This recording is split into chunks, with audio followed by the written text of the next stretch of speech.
Korean servers back then as well. Yeah. And so with that being said, it was quite a journey, and I quit a lot. Like Aselon said, we have been on and off going at this game, but I guess when I really quit was in 2016 at some time, and then over that time I was just coming back and forth. Yeah. We were But a back. huge fan. Basically, we were all back briefly. I mean, briefly to some point with AION Classic. We were back, right, a few years back. But Yeah. we are all basically coming from a long time playing AION. And I know that both of you, I have to say, I want to say on the start of this stream that you're both known names in AION community, but I still need to give a credit. Both of you have done a lot for AION community throughout last 13 years. You're both content creators also, not only players, but first and foremost, you are players who actually enjoy playing AION. So this is not like you're playing AION for money or some kind of paid purposes. You really enjoy the game, which is actually nice to see. And also, I want to say, I remember, Vashiro, I was watching your videos, like I was starting to play AION. I didn't even know what is YouTube. I was already watching your videos. Back then, Vashiro, you have made lots of videos in early days, like a long time ago, than now in the last few years. You didn't focus that much on YouTube, right? You have stream AION, but back then I remember you had really much more videos in older version of the AION, right? Correct? Yeah, I did If have I'm not more. I wrong. hid some and I deleted some. Yes, that is true. And so the reason for why I've never really gotten to it is because I didn't have that much time. I didn't have that much time to dedicate to it, to be honest with you. That's why. Real life is always it's not easy. And Yep. Aslan, we have you, Aslan, you are really active. It's also nice to see. Not only recently, but it's nice to see you're not playing only AION. Of course, you have tried other games, right? I have seen you have played Throne and Liberty. You have played also Chrono Odyssey recently. But AION, you playing and streaming live stream. You are actually streaming probably much more than Vashiro and me in the last. Can you guess how many? Can you guess how many right? hours I have streaming AION? I was surprised, but it was over 8,000 hours just AION streams. Really? And I'm like, Oh my yeah, God. I'm like, that's, yeah, I need to get a life. But yeah, I was like, yeah, that's way too much. That's good. That's So, good. I never even checked my hours, But and I it don't is, want to. neither did I, but not that much for sure. Not that much for sure because yeah. But anyway, I wanted to start my stream. Hello, welcome everybody, chat on the stream. Hello, Musa, Simi, Quicksilver, everybody over there on the chat from Asalon and Vashiro. I wanted to start a little bit with introduction, guys. So yeah, I have here two gentlemen with me this evening who are very experienced AION players, and that is the reason why I want to hear your opinion, guys, regarding few topics here, because I have my own opinion, but it's always cool to hear other people's opinion, especially when we are talking about AION experienced players and content creators. Two things. So you have something unique. You are not only players, but you are first and foremost players. And then you are also content creators. So that's every time that is very exciting for me to talk with people from two different perspectives. So before we dive into World of AION 2, I have a question for both of you. Something which is, I know you are probably wondering also regarding that because you are content creators, but also as a players, we have seen this is question generally not only regarding AION 2, but also involving AION 2, right? Yep. We have seen recently FGT test on servers in Korea, right? Actually in the NCSO building. But not only regarding AION 2, we have seen already few days after, even during FGT, lots of negativity. Again, people trash talking, this and that. Also, recently we had Chrono Odyssey beta test, deserved negative feedback because of many things, but still lots of negativity. But in the last few years, whenever we are getting some new MMORPG release, it doesn't matter. Is it Throne and Liberty? Is it Odin Valhalla Rising? Is it AION? Is it even New World and Lost Ark? There is so much negativity. There is so much hate to any game which is coming that me, as a content creator, but not only as a content creator, as a player, I'm so sad and disappointed and worried a little bit. So guys, what is your perspective on this? I mean, considering this negativity, which is not only regarding AION 2 or Chrono Odyssey, you know what I mean? Within MMORPGs within the last 5-6 years happening. Is there any future for us as players and very important also as content creators? Because come on, I'm worried, guys. So tell me, what do you think about this topic? Anybody who wants first, right? Can I start? Yeah, of course. Go. I think the main issue is like over promising, because as a content creator, you're not actively involved in the development process of a game. So basically, Okay. it's your wishful thinking, and also your how do I say, you trying to be the first to inform people about that topic or that upcoming game, so that they turn to you for every new information that comes out of it. And what happens with most content creators is they stop being players first and content creators second, and they just become content creators, and they just fish for drama and just. I mean, we've seen it especially with Chrono Odyssey. Like when before the test, people just overhype it and they'll be like, "Oh, this is the next big SEMO. This is the savior of the genre." And then after the backlash, some content creators, I'm not gonna name names, they literally deleted their Yeah. previous videos that were hyping the game, and now because they seen that the public turned on the game, they made like hate videos to just be with the times and appeal to the current public opinion, so that they don't they don't lose followers or they don't lose viewership. So for me personally, uh, just do it with integrity. Like just share your honest thoughts. If you think a game is good, say that it's good. If it's bad, you say it's bad and stick to it. That's what it is for me, at least. Yeah, that's a good, but my, you know what I mean? But from that perspective, right, what is happening currently, what kind of future have MMORPG gaming genre and in generally not only for content creation but also for the playing? Because I have a feeling like every game is doomed even before release. So, for example, now I can put already few videos regarding AION 2, already few comments, dead on arrival, game is dead. Game, what do you mean game is dead? Game is still not even in beta test. No, game is already dead. Where Icy are we soft. standing now? Yeah, I know everything. There are like many reasons, right? It's a mix of reasons. Korean players, especially, don't like NC Soft. Like here in the West, nobody likes Amazon Games, right, and stuff like that. But still, I'm worried regarding future of MMORPG games because I feel that every game, even before release, it's done. It's already doomed. It's like, why are we even trying? Why are we even bothering? Is it too late? So that's my question, right? You know what I mean? Well, Vashiro, what do you think about that? well, I think that it's never too late. And what really is happening, having observed a lot after I've quit Iron and I was looking at different games, even though I was thinking of going away from MMORPGs, there is Yeah. this certain internet culture that contributes heavily to this toxicity behavior. And a lot of it is kind of like trying to parrot somebody's, let's say, somebody who's a bit, let's say, notable in a certain way, be it a gamer in community, a gamer in the MMO community or in the RPG community. There's always these high voices, and people then just parrot what they say. They say, okay, this game is definitely trash. I think this is bad. And then you have a lot of people that just parrot it, and it just spreads like wildfire because people have more fun being hateful in the internet than actually being objective at the very end and think about if they do something wrong or not. They just want to jump the hype train or the meme train or whatever train you want to call it. And I think it's just a problem of Yeah. culture. And this culture will evolve into more and more toxicity, or maybe there's going to be a halt and a change and a shift in the culture. But I think we will have to live with this behavior even more than ever because the internet is so much more interconnected now. It's super easy to get any information about any game in the internet.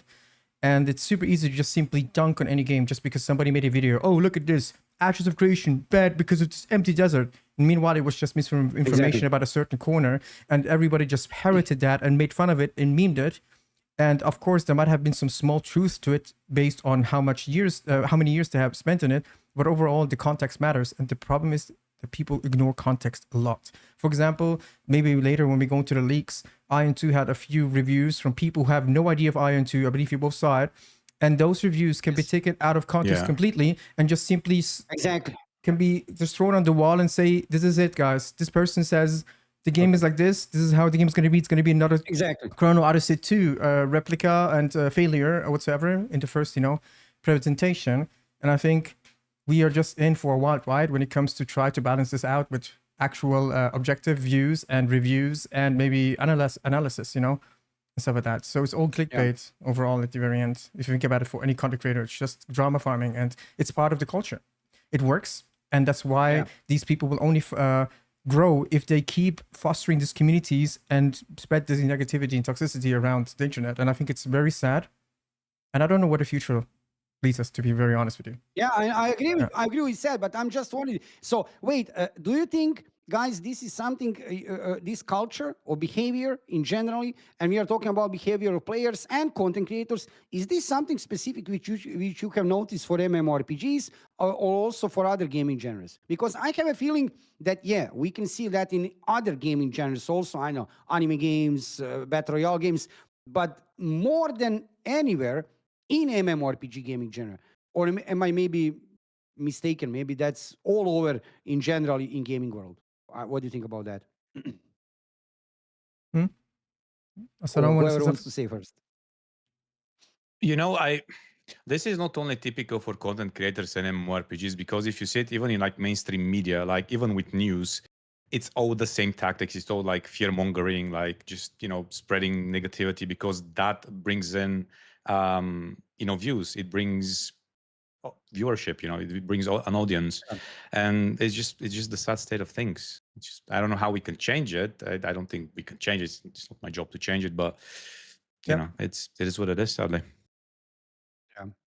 What do you think, Oshira? Is it more for MMORPGs only, or it's everywhere basically in almost all gaming genres? I As believe there's two types of cultures here: the competitive culture okay, and this virtual okay, signaling anti-woke culture, right? If you think about it from a very strong standpoint, there's going to always be a certain game that might have some competitive aspect, and then it's going to be completely memed or hated just because of a certain microtransaction or a certain mechanic or certain imbalance, and then they just simply wish death to some of the developers just because they made a character OP or nerf the character, and then there's this community that hates it, and there's the gatekeepers as well that don't want anybody else to join this Yeah. game. Like there's so many nuances to this toxicity. This toxicity, I don't believe it's only MMORPGs necessarily, but I believe that content creators can push this type of behavior hard, depending on how you choose your words definitely. and how much different influence you have. And with the RPGs, for example, let's say, for example, some of the very controversial games, for example, Dragon Age, the last one that came out, it had so much controversy because of the writer, this and that. So there's Yeah. this two types of toxic people. Some of them are driven by politics. Yeah. And then we have the other ones that are driven by this entitlement as elitists in the gaming community. And they think that they know better than developers. And sometimes they do know better, by the way. But it doesn't mean that they know the solution. They only identify the problem, but do not offer any constructive criticism, but they just yell like crybabies. Yeah, exactly. Yeah, that's what I think it is. So it's widespread everywhere, in my opinion, when it comes to that. Yeah, so it's not really great situation.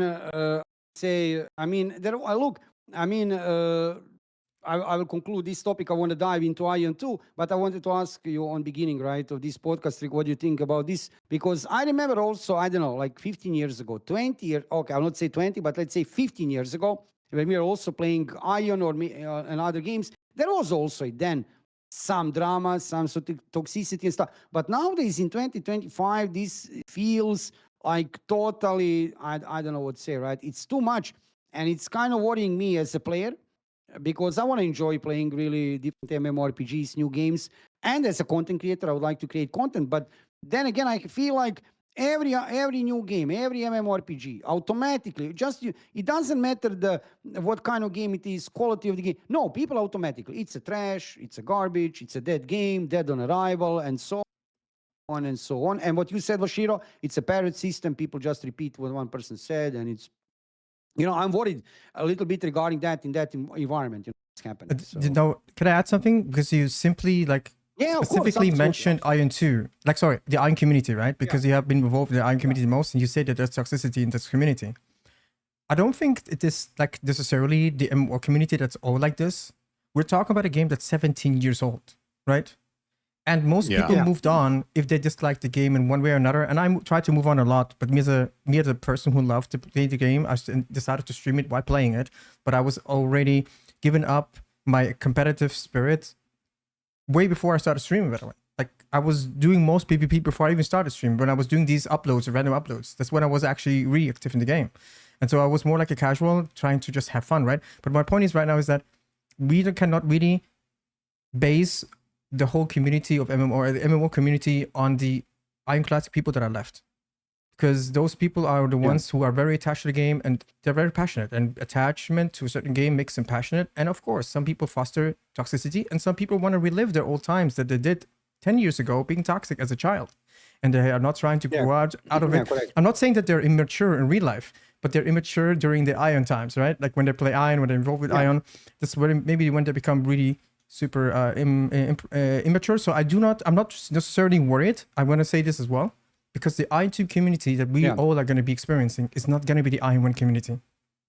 They're going to be a very small fraction, in my opinion. So I'm not really worried that some 20 or 50 people are going to yell at someone or at something in the game. They will just simply go under. They will disappear. They're not really the main focus at the end. So I'm not really worried about how the AION Classic community currently, or AION1 community, is looking at AION2, because what really matters is the complete public perspective of everyone. Because at the end, AION1 players and Classic players will just simply spew something that is like, in a echo chamber. I'm not saying that they're wrong, but it's kind of an echo chamber. Nobody's going to care what an AION1 veteran or Classic player says, right? They'll just go in their own, with their own expectations. And bigger content creators will shape that, right? I'm done. Just to add to this, I totally agree with you. And just to add to this, what you're saying, I have noticed, guys, something surprising actually for me, because I was always expecting, like, for AION2, there will be big majority of players who will play AION2 will be like AION veteran players. And I was actually surprised in the comments below my videos. I can put like now 3 and 4 videos of AION in one after another, right, on my YouTube channel. There are so many players saying, I can never play AION in my life, but I'm going to play AION2. Like, that's the thing with AION2, right? because I feel like a lot of people don't realize. I don't think NCSoft is trying to aim at the old AION player base. They're trying to make this as a standalone new game and trying to attract a new type of audience. And most of the negativity we see, and probably rightfully so, is coming from old school AION players, because we like having like 50 skills on the skill bar. We like the combat system. We like the PvP. We like the open world PvP. We like the arenas. We like all the what made us fall in love with the game. Probably is not going to be featured in AION2, but that only mattered to us. It wouldn't matter for a person that's never played AION, because they wouldn't have that point of comparison, right? And that's why they have AION Classic for the people that wanted to play the old school AION. And then, although it's AION Classic, not really AION Classic anymore, but still the same mechanics and whatnot. So yeah, we'll see. But I'm skeptical, but I'm slightly optimistic, because, for example, like I didn't know how the mobile combat system is actually going to look like. But then, I tried Crystal of Atlan, which is another PC mobile MMO. And again, similar to AION2, as we'll explore later, like four main skills with chains and then auto attacks, dodge, ultimates, whatever. And the combat felt surprisingly good. Like it felt satisfying. I know it's not as complex, but it still felt good. So I'm still hopeful, Yeah. I agree with you, Aslan. Yeah, that's a good remark. And these people, new players for AION2, they are optimistic. They don't mind it's a combination of PC and mobile. They don't mind it's action combat or some kind of hybrid between action. We're going to talk about that in a minute. They don't mind, actually. They are kind of, hey, it's a new game, UE5 coming, right? Yeah, we're going to check it out, which is very, very cool to see, right? That I wanted to say, right, with that. Now, let's dive into the everybody. Welcome on the live stream, everybody on the chat, guys. We are going to check some questions later. We need to stick to the topics. There are many things to cover regarding AION2, so welcome everybody on the chat. Big greetings to everybody watching Assalon, also Vashiro over there, and guys here on my chat. And I can see in Vashiro, I see some girls like you over there already on the chat. Somebody said that this boy down is cute. That is good, Vashiro, man. This will increase my viewership over here. So anyway, let's dive into this. Is good, yeah, Vashiro, this is good, man. Come on. So I need to invite you more in the podcast. Don't worry. Aslan, he's cute. We are trying our best, Aslan. What do you say, man, right? Let's go. Guys, I'm very old, so if you're very young, just saying, if you're young, get the hell out of here. Yeah. I'm approaching the 40s soon. Holy shit. Just 18 plus, we're good. 18 plus, we're good. Come on, man. Okay, let's go. Major. Okay, so now I want to talk, guys. Let's dive into World of AION2. This is a little bit of intro. We could talk deeper a little bit in this topic, but then we are going too away from AION2. Now, I want to go directly into AION2. First question, before we dive into specifics of FGT test, which happened during the weekend in Korea. I will not go now into explaining everything, but everybody knows. There was a test in Korea during weekend, 2 days only, pretty limited test, right? And however, we can get some information from now. Before we dive into specifics, I want to hear your overall impressions from information which we can get in general, just opinion. Are you in generally optimistic? Are you feeling positive about Ion 2? Or do you have like big concerns, or you feel like this is not good, right? What is your overall impression like from the weekend before we dive into segments, right? What do you think about that? Can I start? Yeah, absolutely. Right. Anyone can. So, first of all, most of the info we got, I am taking with a massive grain of salt simply because NCSoft went through a whole lot of trouble to secure, like, getting the testers into their headquarters. You know, they took their phones when they were doing the tests to prevent any leaks. And then you have people that are speaking freely, right? So, maybe there is truth to what they're saying, but maybe it's just speculation. That being said, Yes.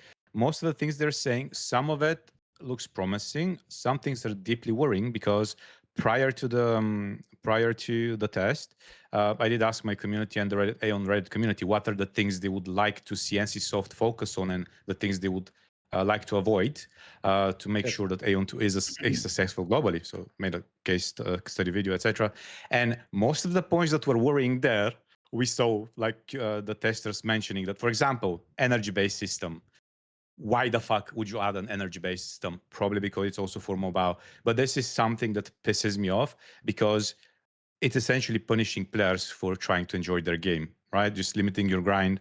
And most importantly, in cases like Blade and So New and Throne and Liberty, where we also had an energy-based system, the drops were also nerfed. So you have an energy-based system on top of nerf drops, which shouldn't be the case. We don't know the drops in AION 2 right now. That's just speculation. Yeah. But it's just an awful system. And then the tester mentioned that you're able to purchase like recharge for that system with premium Correct. currency, so you can run more dungeons. So it's like, what the fuck? Pardon my French. So you Yeah. know, it's yeah. Yeah, but overall, I mean, overall, are you positive or negative about Uh, impressions? I mean, I'm optimistically skeptical. I can put it like this, because Okay, I'm that's good. biased. My opinion is biased simply because I come from Yeah, the exactly. perspective of an own player, right? I would like Yeah, to see yeah, open yeah. world PP. I would like to see the big skills and whatnot. So most of the things from that perspective, I'm not seeing in that game. However, I'm trying to be open-minded and just accept that this is a new game with the AION IP and same lore or just different. And I don't know. I guess we're up for a surprise, maybe. Who knows? Yeah, let's see. What about you, Vashiro, man? What do you think about this weekend? What are your impressions? Pretty mixed because a lot of it already Asuna mentioned with regards to how some people have reviewed the game and also with the idea of the energy system. I think even though Arcade did it in a different way, it was great in Arcade, I must say, because of the recharging effect of it, or especially it was still pay to win, of course. But I do not believe that such an energy system can actually make the game popular. If anything, it's a con in everybody's eyes because you cannot just simply take the joy away from somebody who wants to play the game. There might be, however, hope. Maybe there is many different content that does not consume energy. So we Exactly. don't know what exactly consumes energy yet and what doesn't. For example, in TNL, you could still grind open one maps. You could just still get purple drops. You could still do certain things, so you are not completely restricted. And we have to know that ION is going to have a much more in-depth crafting system as well, given the fact that there's going to be essence tapping and aether tapping confirmed in ION 2.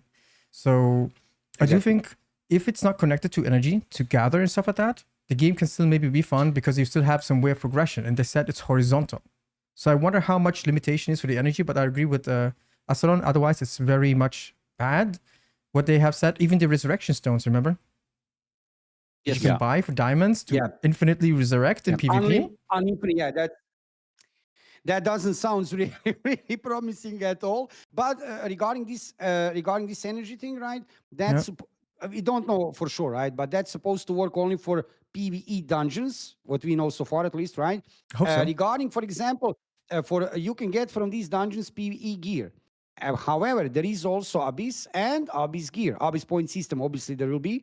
How similar it will be to original ION, that remains to be seen. However, there will be Abyss points and Abyss gear. So I think that energy system probably will not be connected with acquiring of Abyss gear, which on the end of the day will be probably the that top tier gear, right, which you want to get. So maybe it will not be directly that much problem, right, because Yeah. that dungeon gear could bring you then to Abyss, right? First, you'll need to go dungeon. What I have seen so far, some comments that you gear up and then you go in Abyss, right, to PvP to get some Abyss points and Abyss gear. It looks like that will be ideas. So that's very hard to actually debate about this at this point in time because we don't have information enough. And what you said, Vashiro, right? There are some people who have never played AION original version of the game, and when they ask them some question, they are like lost.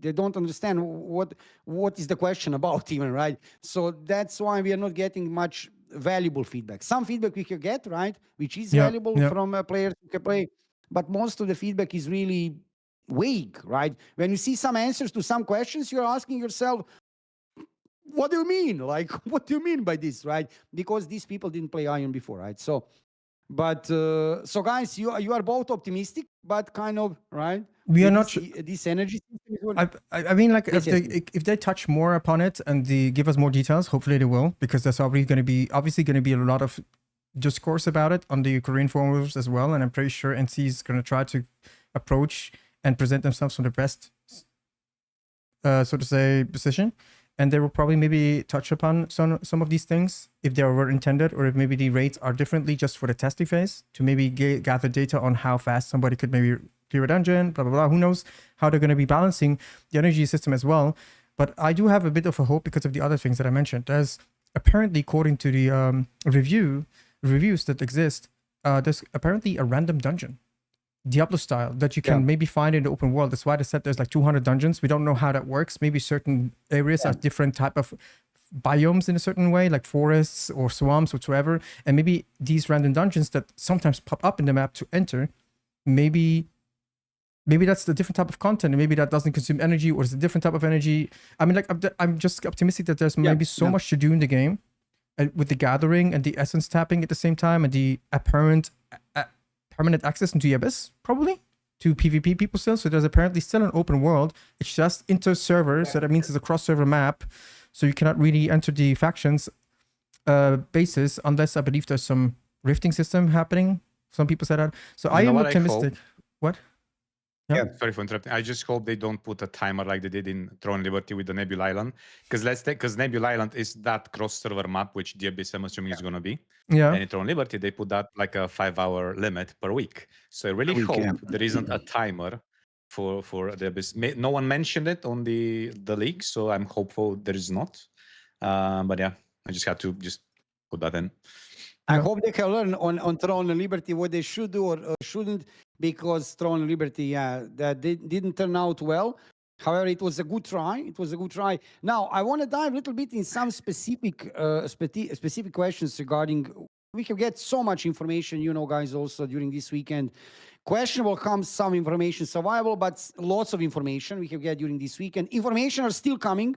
Thank you very much also, by the way, to Fellow, Baby Yoda, many other people over there who are giving us lots of text, Q&As. I have to say that was very helpful. I see Fellow here is Jordan. Thank you very much also.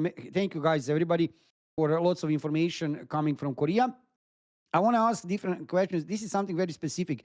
So, from these forest of information we are getting, I want to focus on specific trees. So first thing which I want to ask you, so we have already get information officially from NCSoft. You already know that from before, that for release of AION 2, I almost said AION Classic. For release of AION 2, we are going to have 8 original classes. We will not see Bard, Aethertech, Gunner, Painter will not be available, at least for the launch. We don't know what will be in the future. What do you think about this fact alone? Do you like this? Or do you think maybe that we are going to miss new classes? They should implement more classes? Or do you think that this is actually a really good idea that we have 8 original classes on the list? How do you like that idea? I think that's, again, if you notice the trailer, they were even using like some of the original soundtracks, especially at the beginning they were using the same voice lines for the characters like spellcaster, and I think this is just trying to bridge, like, okay, so you like the first AION, well, here's something, you know, from the first game, like wings and classes and sound effects and music and the art style and everything else, and now we're going to throw a bunch of new stuff for the people that don't know, so it makes it interesting for them but also interesting for you. And there's going to be new classes. I don't think they're going to announce them before even the game is released, because that's for them is like Yeah, new no way. content for people to be excited for, right? So it Correct. wouldn't make sense. But there will be new classes, I'm assuming, and knowing NCSoft how they love reusing assets, they'll probably make some kind of an abomination of, like, let's say Revenant with I don't know, Gunner or something. I don't know. They'll just That would be probably come up funny. with Yeah. some weird. Yeah.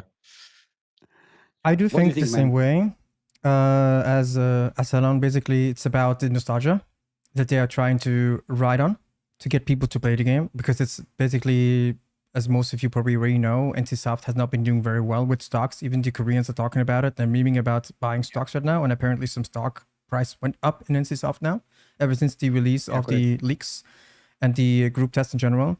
I do believe that they are somewhat a bit, obviously, in a way, desperate to make sure that it succeeds. And one factor is going to be to bring a lot of the chunk of the AION 1 players back to at least try the game. Because even trying the game, the starting numbers will matter a lot for the image of the company. And Korea has a very toxic culture when it comes to company success. Extreme toxic Yes. culture. It's almost as bad as the Japanese culture of people not having even a life and they're just working 24/7. So they are very much driven a lot by the public perception of the game and how it will be seen by the public in Korea. And that's why I think we are not. That's why I'm not like thinking, oh wow, this is great. I do believe that at some point they will maybe add certain classes. That's for sure, because you know it. Classes means sales. Classes means new people will log in. Classes means online numbers go up. It will mean gain of money. So I am 100% sure that classes is going to be a thing. And you see it also in TNL releasing weapons here and there, and eventually release more weapons.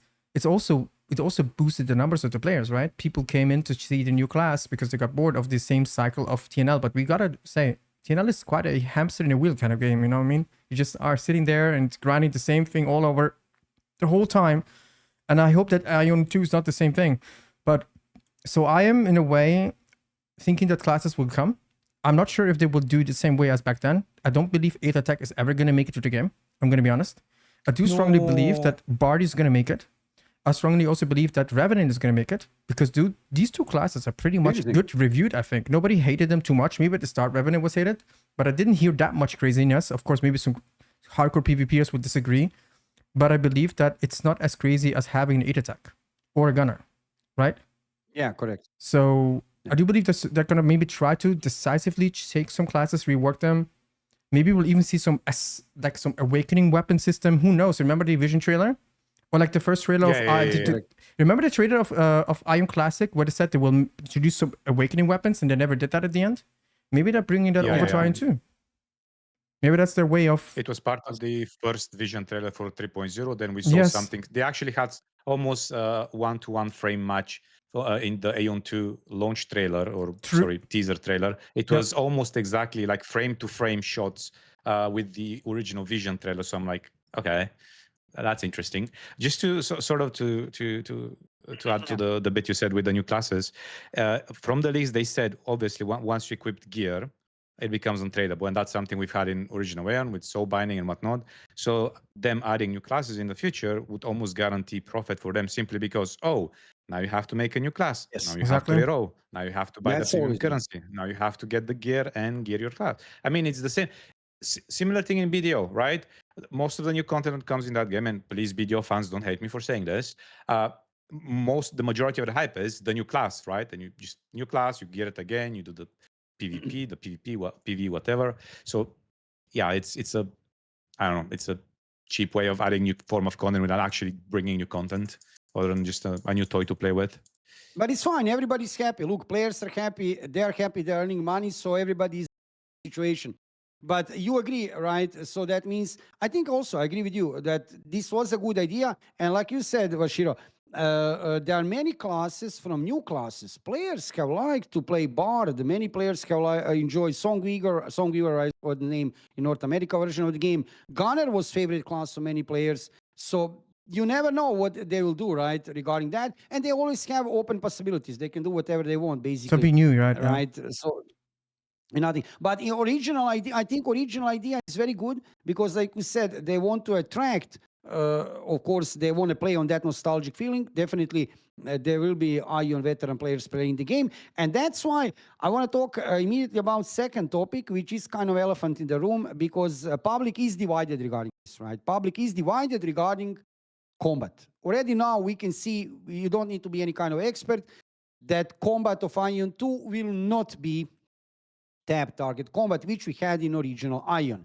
And that is kind of interesting situation because, yeah, we were kind of, I guess, we were expecting on one way that you're going to get modernized version of AION 2, 2025 AION 2. So we are getting, looks like at least what we have information so far, we are getting action combat with two types of the camera, classic camera and action mode, which is not changing type of the combat because it's still action combat. However, in action combat, obviously we'll have some like, directional targeting and crosshair maybe or something. In classic mode, you are going to be able to use mouse, which are testers recommending for PvP, for PvE action combat, action mode. So that is, like I said, what we have information, but looks like what is bottom line that we are getting action combat, maybe not pure action combat, even that we have seen, it's kind of ridiculous.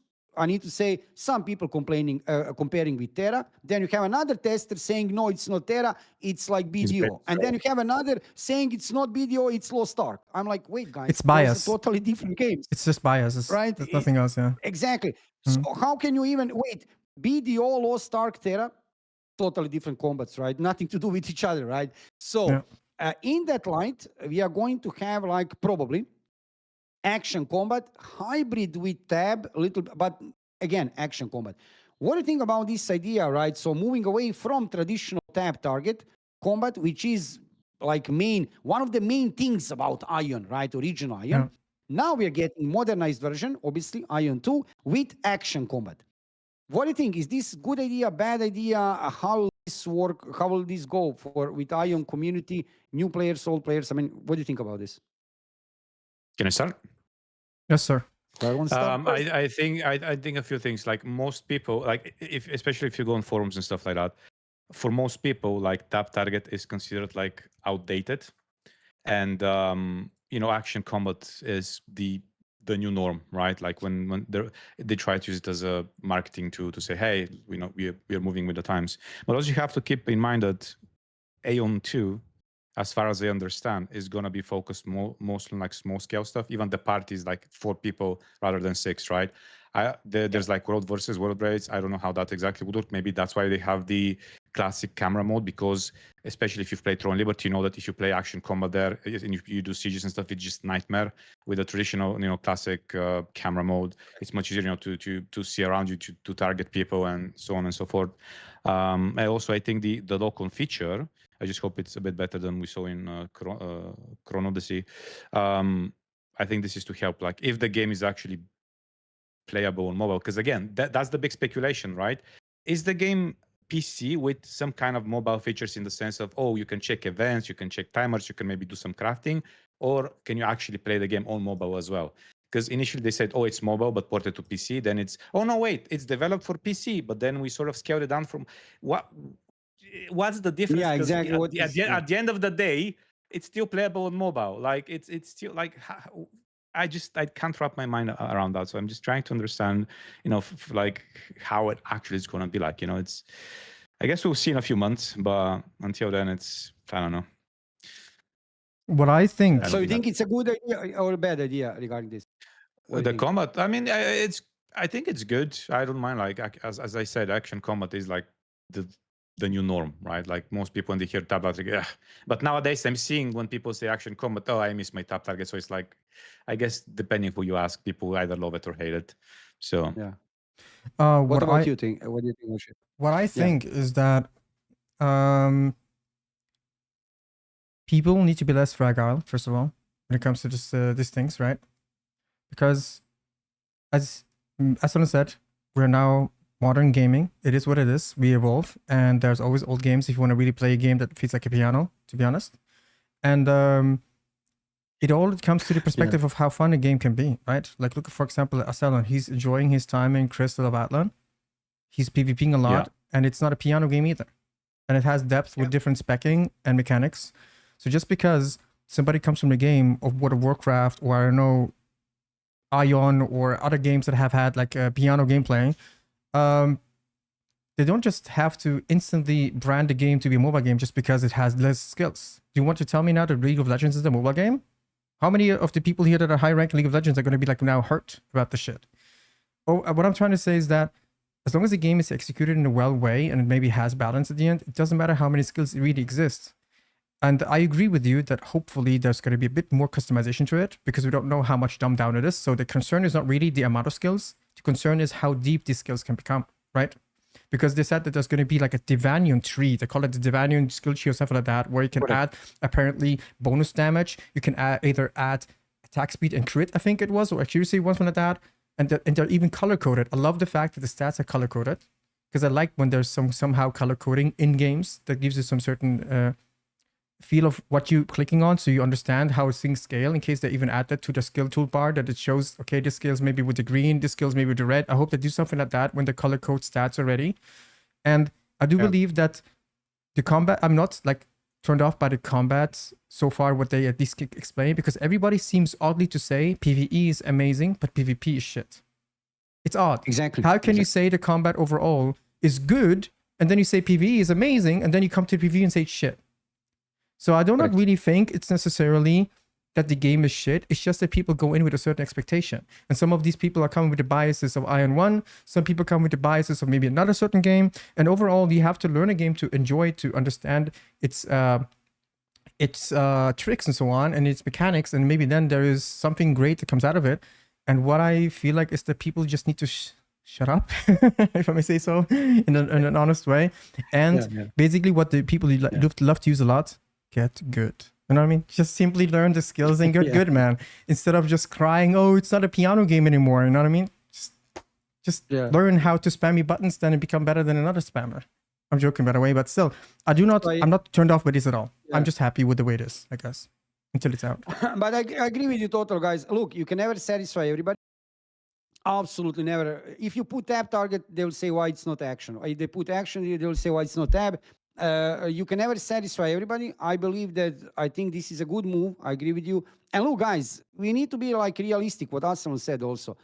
Action combat is kind of meta nowadays in 2025. Most of the people like that, enjoy that. And it will be actually, on one way, I do understand when they are playing on nostalgic feeling regarding many things in the game. However, it's 2025. It would be strange to have modernized version of the AION 2, which would be in tab target combat. So action combat kind of feels kind of natural extension of that. Now, regarding PvP, we just said, Vashiro, many people which have complained about PvP combat being bad and PvE being great, I think the main reason was specifically they were mentioning few times, I have seen that more than once, that in PvP you can simply fly away.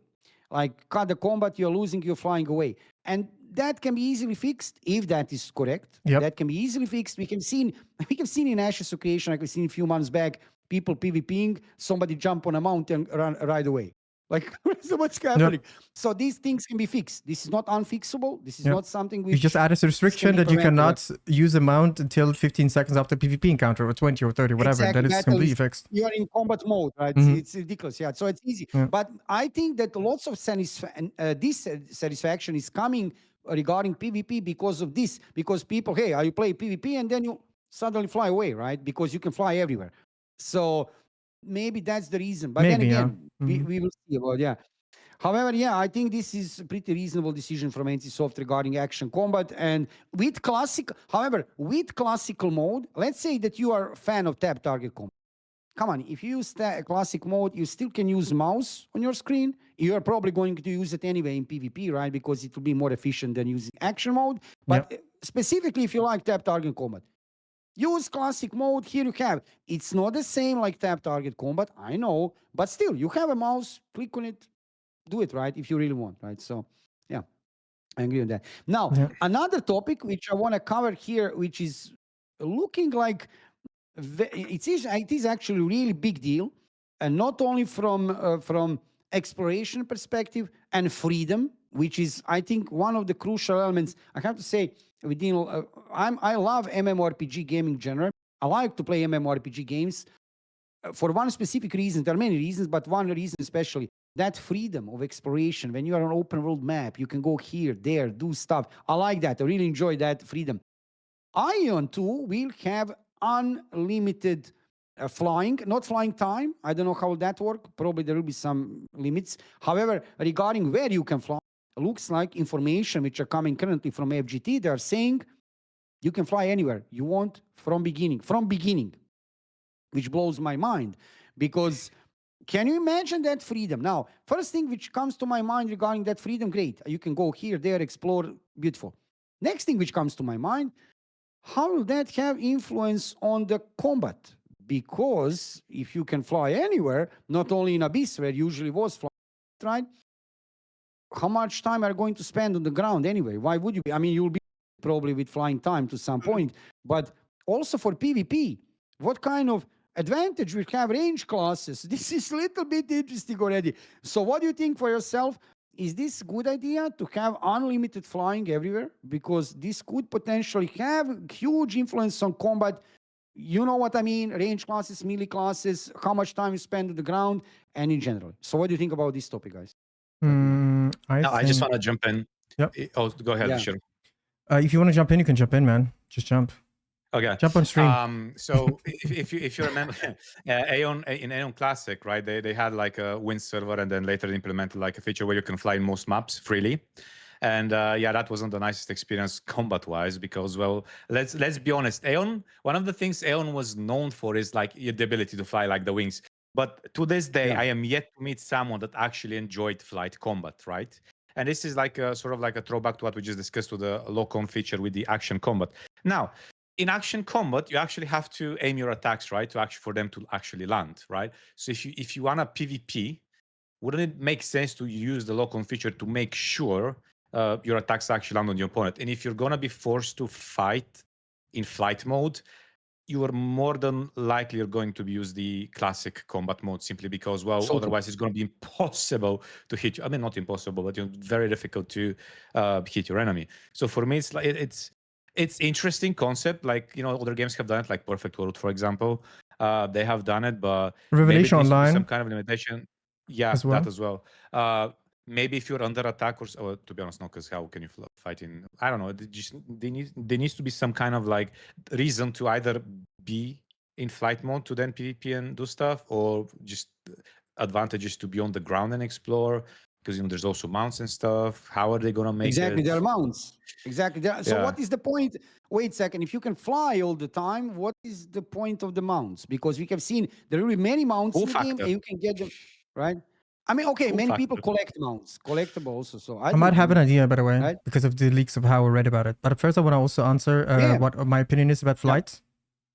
There was literally no review that said that there was limitation on flight. That is concerning, first of all. People would have definitely touched upon saying this is how many minutes, or there's a certain amount of time of flying. That gives me a big concern, because let's be real, even if you play a single player game, do you really want to start on God mode first minute? Flying is such a huge advantage in any type of game. It's an environmental advantage to be able to fly around anything above bosses or reach from X, Y, and Z. So having this open flying and making it the God mode from the first time is just, my eyes, lame. Maybe it was just simply a beta thing to let people be hyped about the way the world looks. We never know. Maybe there's going to be a restriction to it. I really hope that's the case. I do believe there's a certain reason why mounts exist as well. So first of all, there was a very interesting thing. Some of the reviews said you can drop mounts, and apparently they can be enhanced. So I don't know what that means with enhancing. Does it mean you collect mounts like in TNL to maybe get a boost? Right? In TNL, you had to get more of these mounts, transformations. Yeah, or Amitos, but also the transformations when you gathered more. Exactly. If you had more unlocked, you get more speed. My bad. Right? Yeah. Maybe this is what I mean with enhancing, that maybe you will automatically enhance based on how many you collect. Probably that would be one incentive to try to hunt the mobs and go around the open world. Because if you have such a massive world, like to say 36 times the size of classic AION, that means we have a massive world, and that means there's going to be a lot of mounts to catch. We maybe talk about hundreds of mounts to get maybe the best speed buff, and maybe then mounts will become relevant because they might be faster than flying. That's one thing. And they also, somebody else mentioned that you can actually craft wings by gathering. So crafting wings Yeah. works too, and apparently they can also be enhanced. So maybe these two come with certain different stats. Maybe there's going to be the movement speed on ground. Maybe is extremely fast that it beats a flying Deva on the air. Maybe, or maybe then enhancing wings maybe increases your flight time as well in case there's flight time limitation, which makes a lot of sense. Maybe some boosts. Maybe we'll have this sprint boost that we had in Ion 1. Remember the Ion 1 sprint boost of the sudden, in the air, you just double tap and that was kind of sick in a way, but it was bad because of PvP, you know. So I do believe that, I hope at least, I cannot imagine a game like the size of NCSoft with a AAA company to make such a big blunder with flying, to be open on a PvP game. I mean, Abyss is a different story, right? But if you at least add limitation on wings, flying, then maybe yes. But I do not believe that's the case. I believe that's the first test. They deliberately did it like that to see the reaction. They want to see the reception. They probably deliberately created problems to see whether they can go through this with a pat on the head, on the shoulder, or if they will retaliate. And I believe that was most likely the reason why they added the resurrection stones. They want to see the public discourse. That's why they're not really like banning or like censoring people that are allowed to do some reviews without any material. So with that being said, I do believe that this was a test for feedback, and they're probably collecting it right now from Korea, from all the players that attended, and maybe some international people too. Because you know what's interesting? If you guys noticed that, they wrote in their article that NCSoft is trying to become a global distributor of games. They are no longer focusing only on the Korean market. And that is a huge detail that we cannot miss out on, because that means our voices in the West are going to matter a ton on how the game is going to be released in the West. Why are they not releasing simultaneously then? And I know the excuse is, we want to get feedback in I Korea believe first the stocks. to then release the game. I believe the stocks, they're literally dying. They have to somehow get a W. They're getting it right now. So for Ion 2 for them is to be or not to be. Seriously, it's very important. And I guess first, many people are talking. But by the way, before I say that, yes, I see also fellow graphics, Vashiro, what you were saying about mounts and wings. Fellow is also saying on the chat, right? Mounts should be faster.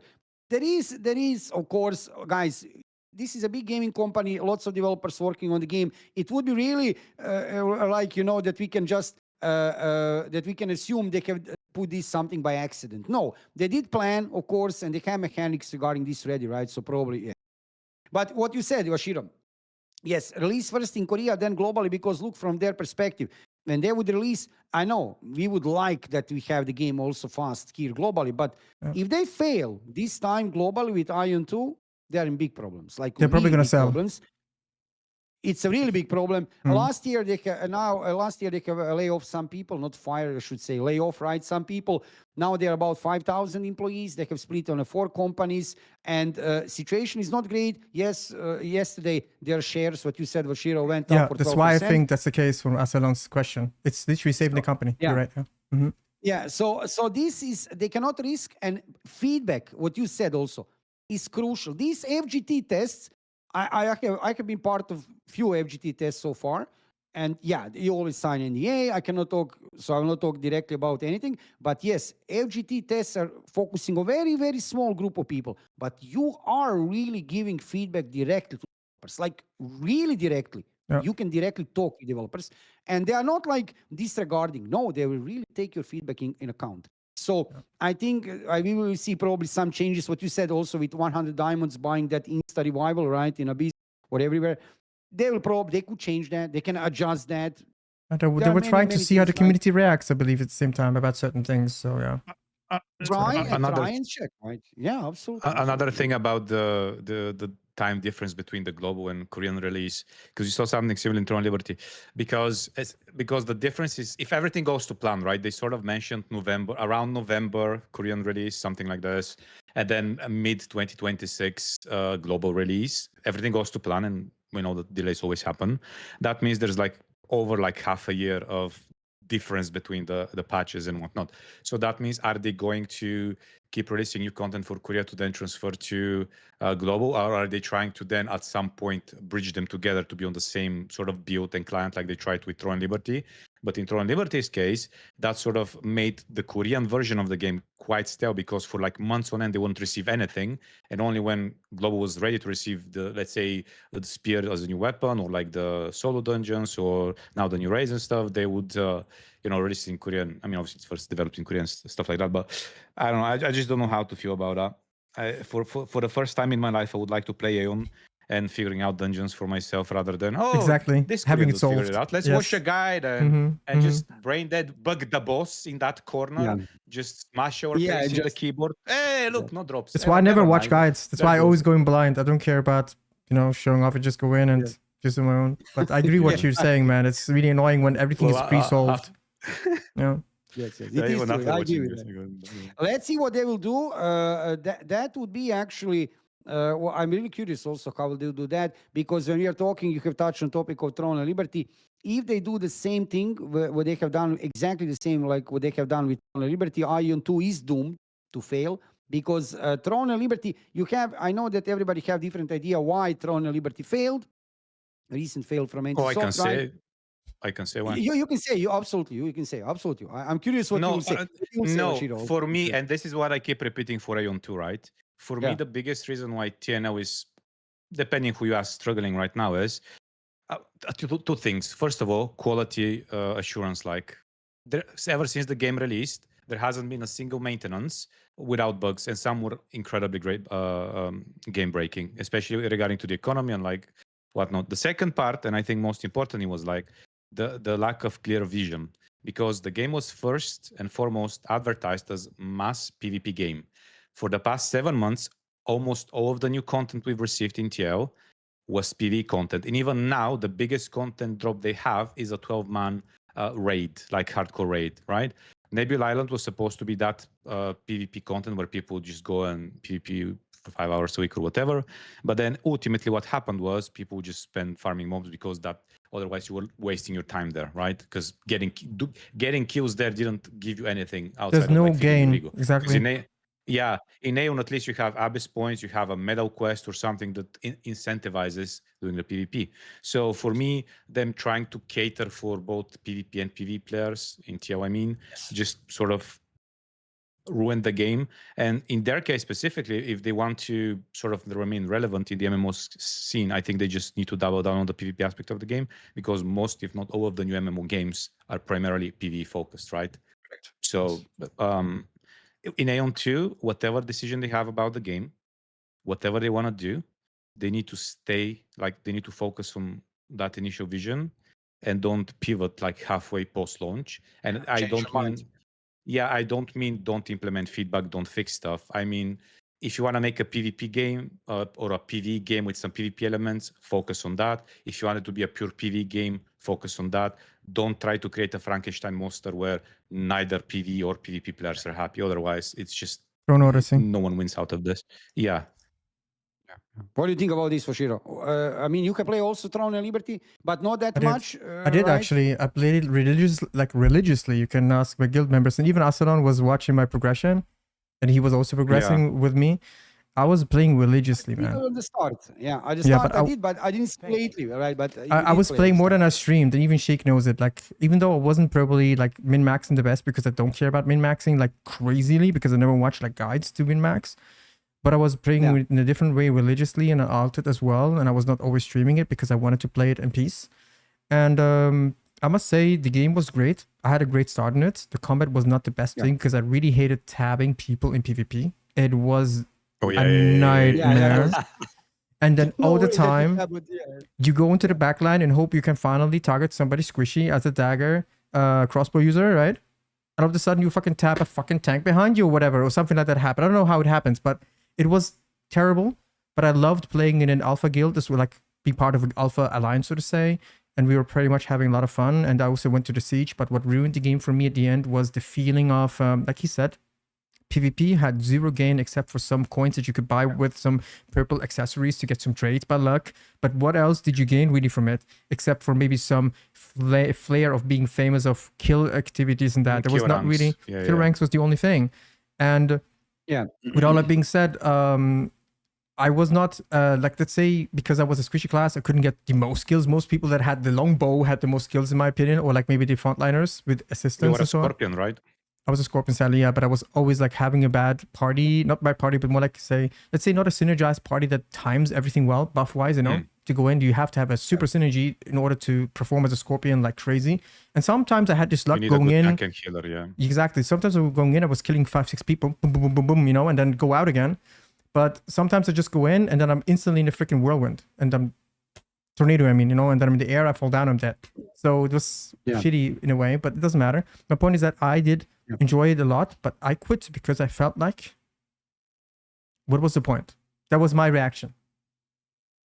What was the point for me? The moment they added the runes, I ended up like getting really fast some runes. And the first day I got the runes, I was already at 4K point 102 gear score all of a sudden when it just released in December. And then I thought like, okay, now the grind is going to start where I'm going to be a hamster in the wheel just to get these runes up. And back then, you know how rune farming works. It was worse. Now it's better apparently with the auto upgrade shit. You don't have to min-max and micromanage everything. But I quit at the point where I felt like, okay, that's too much micromanaging. I'm coming home from work. I'm fucking sick from everything. I don't want to just simply feel like I'm not achieving anything except for small margins of runes. So I felt a bit disrespected in a certain way because I spent like 400 euros into the game, mostly for cosmetics though. Okay. Oh my God, man. Okay. Robert, I just played 3 months. 100. Okay. I spent 400 in the 3 months or 4 months that I played. Oh shit, look at him. He also spent. But I did buy 2 blueprints though, to be fair. I did buy 2. Okay. Anyway, so with that being said, I must say the game was great, but it lacked the soul at the end. It wasn't a Frankenstein game by any means, but it removed what it was good for. Like I said, the PvP focus. Remember? They dumped down the PvP portals. So they took away stuff from PvPers as well at the same time. They revamped how the Belander boss worked, you know, the arc bosses, everything like was different, right? And that kind of like was a slap against the people with PvP. And they were like, okay, let's release these instanced guild versus guild things. It was maybe fun, but it was also no reward, right? So I think that what really killed it at the end for the PvPers too. But what I want to say about this now is the following. I believe AION 2 will have certain elements that worked in TNL. You know what it's going to be? Remember how they said once you identify the item, you get a random stat or more? They're going to probably treat them like traits. No. Possible. If you think about it, it's possible. because it's basically you can reroll. Right? Yeah, it mentions you can craft something to reroll your stats. What if it's basically rerolling traits? It's very likely it's going to work somehow similarly. Yes, they mentioned that in the reviews. 2 or 3 traits were mentioned in and maybe maybe that's the catch with the energy system to keep you hooked. Oh, today I went to this dungeon because it has a higher tier. They even mentioned there are grades of items, but there are tiers based on rarity. So there's going to be an eternal item that maybe is lower level, then there's an eternal item that's much higher level, right? So I believe they're going to force you to go and spend some energy to get the correct stat. And maybe you can even upgrade these stats. Because they said before, there's enhancement ways. There's a mana stone way, apparently. There is a stat increase bonus. Maybe the traits can be upgraded to tiers as well, probably. And then there's another one that they didn't mention. Maybe augmentation conditioning comes back. Or maybe it's the enhancement system. Something in that form. Yeah, something in that form, yeah. Something in that form. But I agree with you guys totally. What you said, these are valid points why Throne and Liberty have failed, let's say it in that way. But you know what I'll tell you? I believe it, even when they would fix everything what you can mention, it would still fail. You know why? Here is my perspective on this. Like, we could talk, we are not going to turn this into Throne and Liberty stream. We are going to back to AION 2. Why I was mentioning this? Why am I afraid regarding AION 2? We were starting this part of the conversation regarding what will be the idea. First Korean release, then global. How will they introduce patches over there, right, in Korea? Why am I worried? Here is the deal. Throne and Liberty would fail anyway with all of these things fixed. You know why?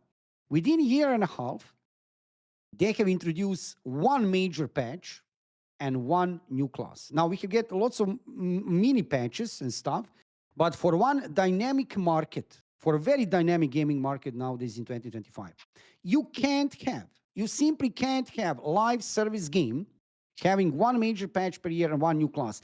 They did put new content, but that is not enough to keep players in the game, retain player playing the game. That's not enough. You can't. Maybe that was working 10 years ago, but now you can't, right? Simply, you need to be more dynamic. And you can remember when they were making plans. I don't know, do you remember when they were making original plans for Throne and Liberty? There was a gentleman who later he quit. He went to another company, right? That was first PD or I don't know whether he said plans are next per year 3 or 4 major updates. Free. Yeah, okay. And they said new region, Drycroft. They give a region name, Drycroft. Yeah. I mean, guys, we are currently 1 year and 7-8 months after Korean release. We are 8 months after global release. Where is Drycroft? The Drycroft never. Yeah, as long Oh, they were. as Yes. if I Yeah, remember, go it ahead. was scheduled for the end of the year, like Q4 or something like this. But there's You still know no new what info. happened? What? You know what happened? They were spending too much time fixing current version Yeah. of the game than introducing new. I mean, it's important also. I didn't say it's not important to fix the bugs, right? Bugs, everything fine. But then you need to push content. Guys, you can't be stale.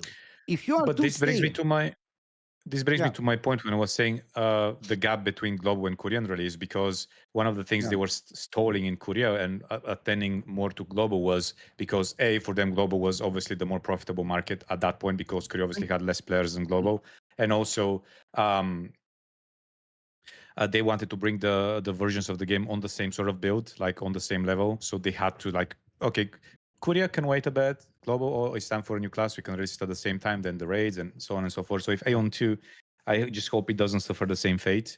If, yeah, give us content and just give it in an appropriate amount of time. Another thing I just want to add here, yeah. it's related again to Tron Liberty, because both games, like even when AION 2 was was sort of like mentioned here and there on press release and whatnot, they were comparing it a lot to Tron Liberty with the market, with the combat, with the UI, whatever, right? They were saying that, lost my thought, ADHD, fuck. What It's was it? okay. You'll get it later. Yeah. It's okay. It's okay. But that is my point, right? It's fine. Regarding Ion 2, I hope they will not follow the same path, because you know how, guys, if you remember just last comparison, but it is important to say, however, NCSoft have done incredible things after that first FGT test for Throne and Liberty, then beta of Throne and Liberty. They were Mm. greatly improving the game, changing game, doing this, doing that. How much they felt amazingly fast doing changes.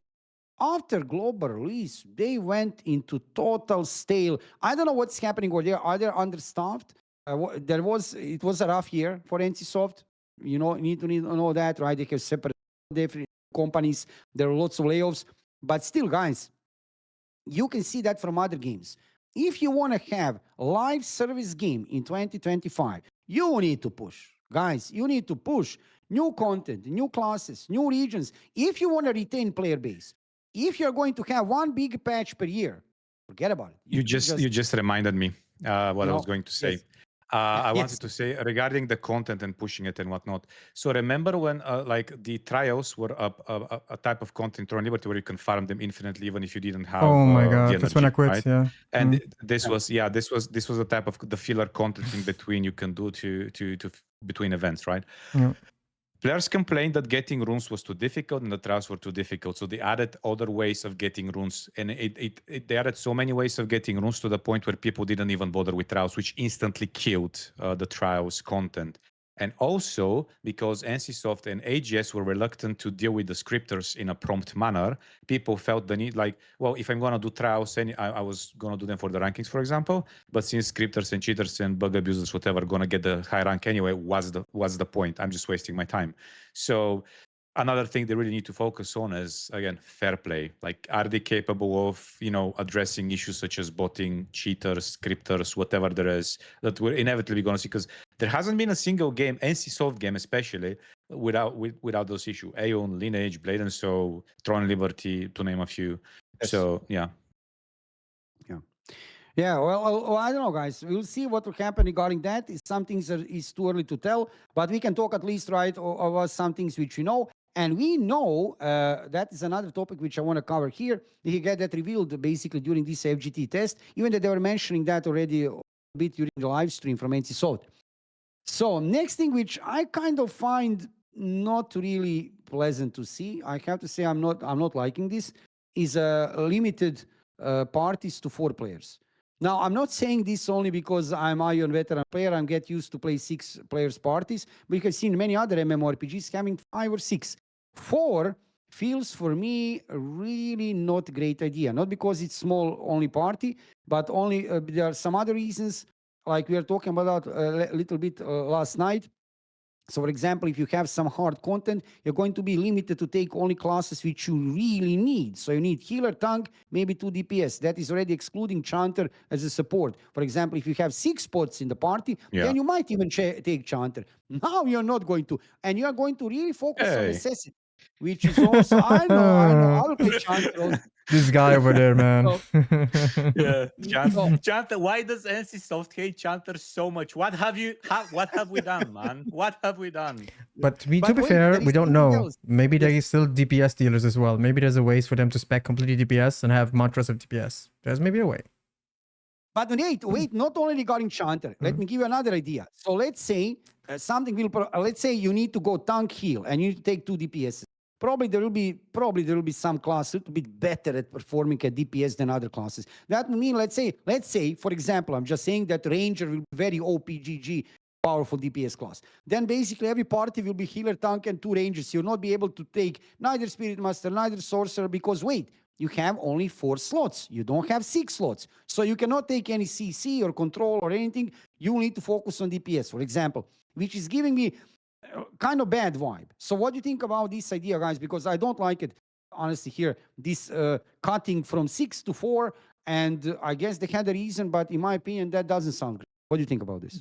But maybe because of the different combat, action combat, and dodging and blocking attacks, maybe it's gonna be similar to like maybe you wouldn't necessarily need healers as much in the sense of you get a chanter that's gonna be able to heal that particular dungeon because let's say the tank can avoid or dodge or completely block attacks. Same for the other party members. Because in Aeon Classic you had a dungeon. I don't know if it was it. Chat, can you those that still play on Classic? Can you tell me if the Woe of Lament was it 4? It was 4 players maximum, right? Because it's a dungeon for players. Most people even go without healers. It's because there's certain mechanics. If you dodge them, you don't really get damage, so you can completely bypass healers. But in the leaks, they did say the content is difficult enough to warrant you getting a tank and a healer. So yeah, that's something I didn't think about, Kron. That's a very, very, very good point. I have a different perspective as to how this might impact the game in a negative way. We can draw a comparison that I wanted to draw as well, but basically Tima was faster in your chat. So, Kruno. I was going to say start of gaming. Sorry, Kruno. Anyway. It's okay. That's what cool. So basically, because I'm playing Final Fantasy very active, and Final Fantasy has that, and it works pretty well. But then again, there's not really competitive 4-man content to begin with. There's first the counter argument to that, but it works well as well because, some people do not want to play a certain class. So you have to have maybe more options as a healer. In ION, it's just going to be the cleric. Maybe somebody doesn't like the way the playstyle of cleric is. Maybe they want to be able to do a different type of healing skill. Maybe it works different, this and that.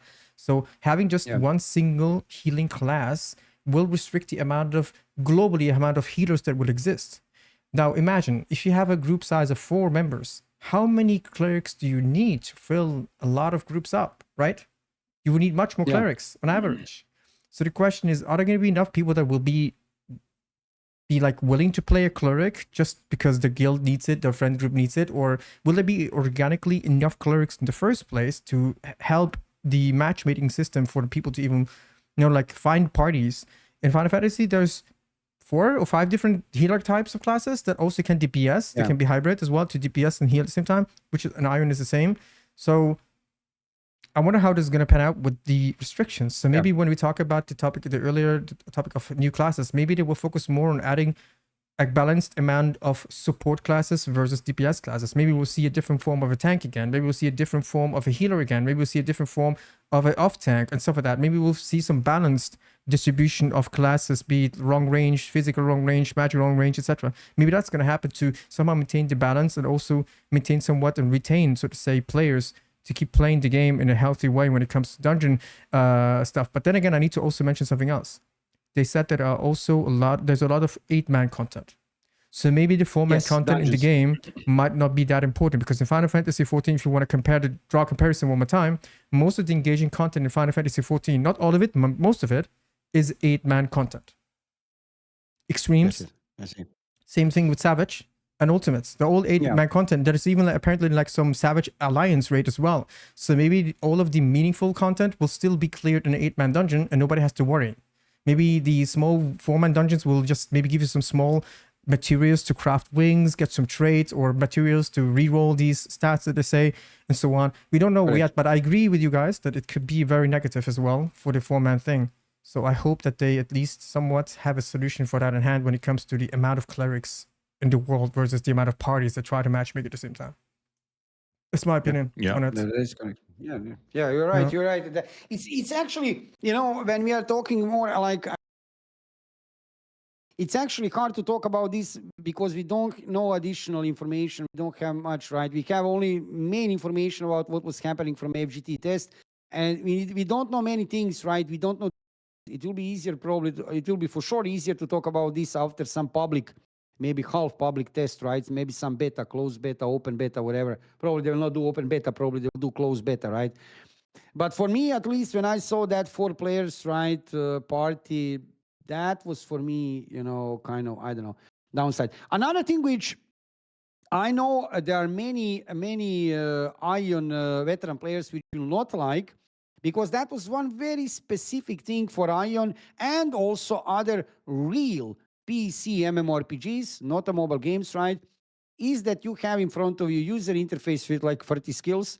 That was something I will not say unique to AION, because you have seen that also in some other MMORPGs, but it is specific for real MMORPGs, which are not usually also released on consoles or right on mobile devices, because consoles and mobile devices, not always, like I was shown, for example, Final Fantasy 14 on right how it's looking on consoles and on PC. You can have also on consoles many skills on your UI. It's not a problem, right? You have these presets which you can shift and stuff. So that is not the only limiting thing. It's actually combat. However, for AION specifically, it was something that you have lots of skills on your user interface, huge freedom regarding it. For one old game, you could actually really rearrange however you want hotbars and everything, right? Now, for AION 2, a little bit of shock, I think, is coming for all veteran players of AION. Probably, we are talking here, still not everything confirmed, guys, right? But we have seen information that we are going to have 4 normal skills and 4 stigma skills on your screen. At least that is up to level 45. We don't know later, is that expanded and what happened. But that is a big difference from 8 skills, right? By the way, you have seen that in Chrono Odyssey, 8 skills, actually 444, it was 12 skills. We have seen also limitations already regarding UI in Throne and Liberty, not looking that big, but still pretty fine for me. So guys, what do you think regarding this UI? I would say scuffed version, a little bit UI version which we are getting for AION. What is your perspective on this? Because yeah, on one way this is normal, right? For one action-oriented modern game to have also released on mobile devices, this is something to be expected. But what is your perspective on this? Is this something really negative? And will people look on this so negative, or say? I recently even started playing Guild Wars 2, right? And like even Guild Wars 2 doesn't have, let's say, 50 or 60 skills. It's No, it doesn't. Yeah. And the thing that sort of fixes that is by swapping weapons, you also get a few extra skills that change and whatnot. And again, in Crystal of Atlan, just bridging that back to that, you had like your basic skills, and then you add chains to that, and then you have your basic attacks, and then you had ultimates, and then you had all sorts of ways to make combos with that. And also, I was secretly thinking that because in Aeon Classic, the Lumines class, depending on, let's say they have 3 skills, depending on the sequence of skills they use, for example, 1-1-2 or 2-2-1, the effect of that skill was different. So I don't know if they're going to do something like this for Aeon 2, because that's certainly an easy way to expand the skills available to you to bring into the combat and also make it a bit more skill-based. I don't know. Personally, yes, having a lot of skills is good. It adds to the skill ceiling as well. But at the end of the day, if the combat is responsive, if it's fast-paced, if it's good, if it actually feels good, I don't think like having let's say 12 skills is the issue. Hmm. Because then if they add change to that, right? If you can swap builds, what if you can swap weapons? What if, for example, Chanter, main weapon stuff, for example, you have 12 base skills, right? Then you swap back to mace and shield, your skills change. So that's like what, already 24 skills. 24 skills. Easy. Easy. Now Easy swap, you add now you add the different sequence of chaining them. 1-1-2, 2-2-1. That expands the combination, right? I have no idea if this is something they're gonna do because I'm not part of the testers, but this is one way of you having 12 skills, but also using them to their maximum potential of expanding that toolkit for classes. Yeah. So why not? Testers are actually complaining. You know why testers are complaining? There is no swapping weapons in AION 2. Wait, what? Yes, they have confirmed it. There There's is- no Huh? swapping. There's no swapping. They've confirmed it. Yes, I didn't Yes. want to interrupt you. Yeah. That is little bit. So, for example, you have games like Chrono Odyssey. You can play Chrono. We can play all Chrono Odyssey, right? You have games like Throne and Liberty. You have games like, but you have swap. You have game like New World, which is having like what 3 skills, but you have a rotation. You have swap, right? There is no swap in AION 2. You pick one weapon, and you play with that weapon. So, which is leaving us with kind of limitations. And they said specifically 8 skills. That's it, 8 skills. 4 Stigma So skills that's my on the skill bar on the right side, and the 4 left normal. side, former normal, that you can pick from a Normal. certain skill pool with chains apparently to customize. Yeah. But that's it. Wait, there is no additional like 4 have Chrono Odyssey, have 12, right? You have 4 ultimate on the side or no, nothing. Wait, that's until level 45. Now there is possibility that there is higher level cap. We don't know that for sure it's 45 maximum. There is Mhm. possibility maybe there is something more, but I don't know. What do you think, Vashiro, about this? Well, first of all, I wanted to I don't respond to find- the UI thing, right? So Yeah, definitely. honestly, I don't care about UI because they will definitely fix it, like they did in TNL. TNL's, even though TNL's UI, it was perfect for the game that it was like the mechanics that it was offering, right? Like it was clean to look at the Yeah. screen. You could move your HP bar at the end. You had like in the below the everything was kind of like compact in a way that it made at least sense. But the start of the UI in the first group test, back the focus test, I mean, it was different as well, and then they worked in it. So I'm not very concerned about the UI because it doesn't change how the game works for us, right? It's only about how tedious it can become to manage the windows. So I'm really not concerned about the UI stuff. But I do believe it's very bad that some people yell out loud and say, "Oh, UI bad. UI looks mobile. The game is mobile." The UI doesn't really Yeah, but reflect why? the game. It's obvious though because the game back then Yeah. was a mobile game. So maybe after they worked on everything, the last stop is the UI. You know what I mean? If you think about it. No, but when I just want to say, like, when they say something is bad, they need to provide a bit of context why Exactly. they think it's bad. Otherwise, Yes. it's just saying, "Oh, it's why it's bad." No, I don't know. They only Yeah, say why? it's UI. Exactly, They just- only it say doesn't mobile help UI, the Nancy game start bad. fixing it. Exactly. Yeah, It's it why I don't- do not like it. It's so bad with the reviews. And coming back to the other question of Bruno, can you repeat the last part of it again? It was about the regarding, skills? weapon, Oh, the weapon Yeah, swapping skills, yeah. exactly. So No swap, weapons, no well, swap. well, about the weapon swap, there is a lot of pros to it, but there's cons for those very passionate people who love micromanaging weapons to have a very nice way of clever play to use their advantages, right? Which is nice. It rewards, right? It rewards you if you have a very well responsive gameplay loop of swapping weapons in certain crucial moments, like break power on the Templar, or using maybe a bow and a gladi, or swooping to a different weapon that might have different stats to have a bigger impact on hit, or stuff like that, or maybe magic accuracy on the ranger bow, whatever it might be.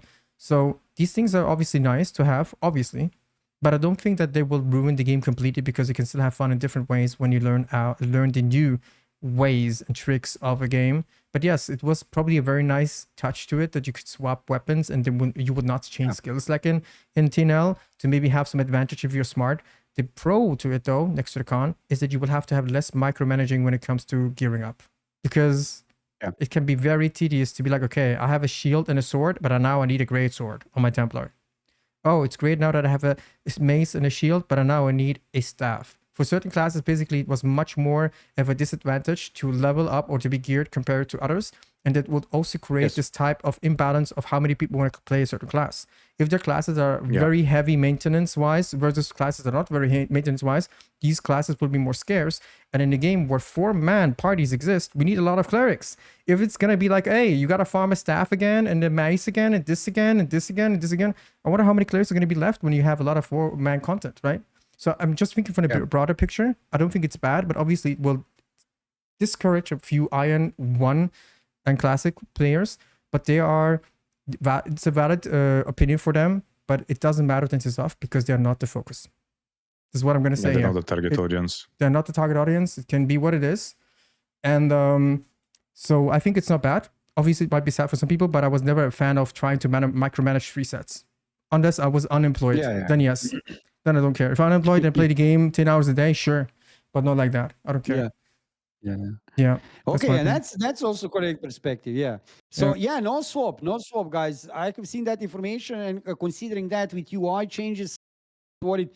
However, let's go a little bit. Let's talk about some positives. One of the things which I have noticed, you can probably also notice, specifically, many people feedback they can from FGT test, they can mention specifically Abyss points, and they were mentioning Abyss points, and Abyss gear.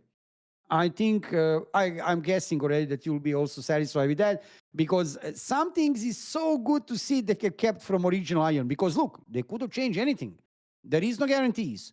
However, yes, it's confirmed. We are having Abyss points. You're buying 4 Abyss points, Abyss gear, and Abyss is confirmed as a zone. Also, briefly, they were mentioning also open world boss, raid boss in Abyss, 40 players from each faction fighting about that boss. That was specifically, that also sounded pretty good. Now, what do you think about this?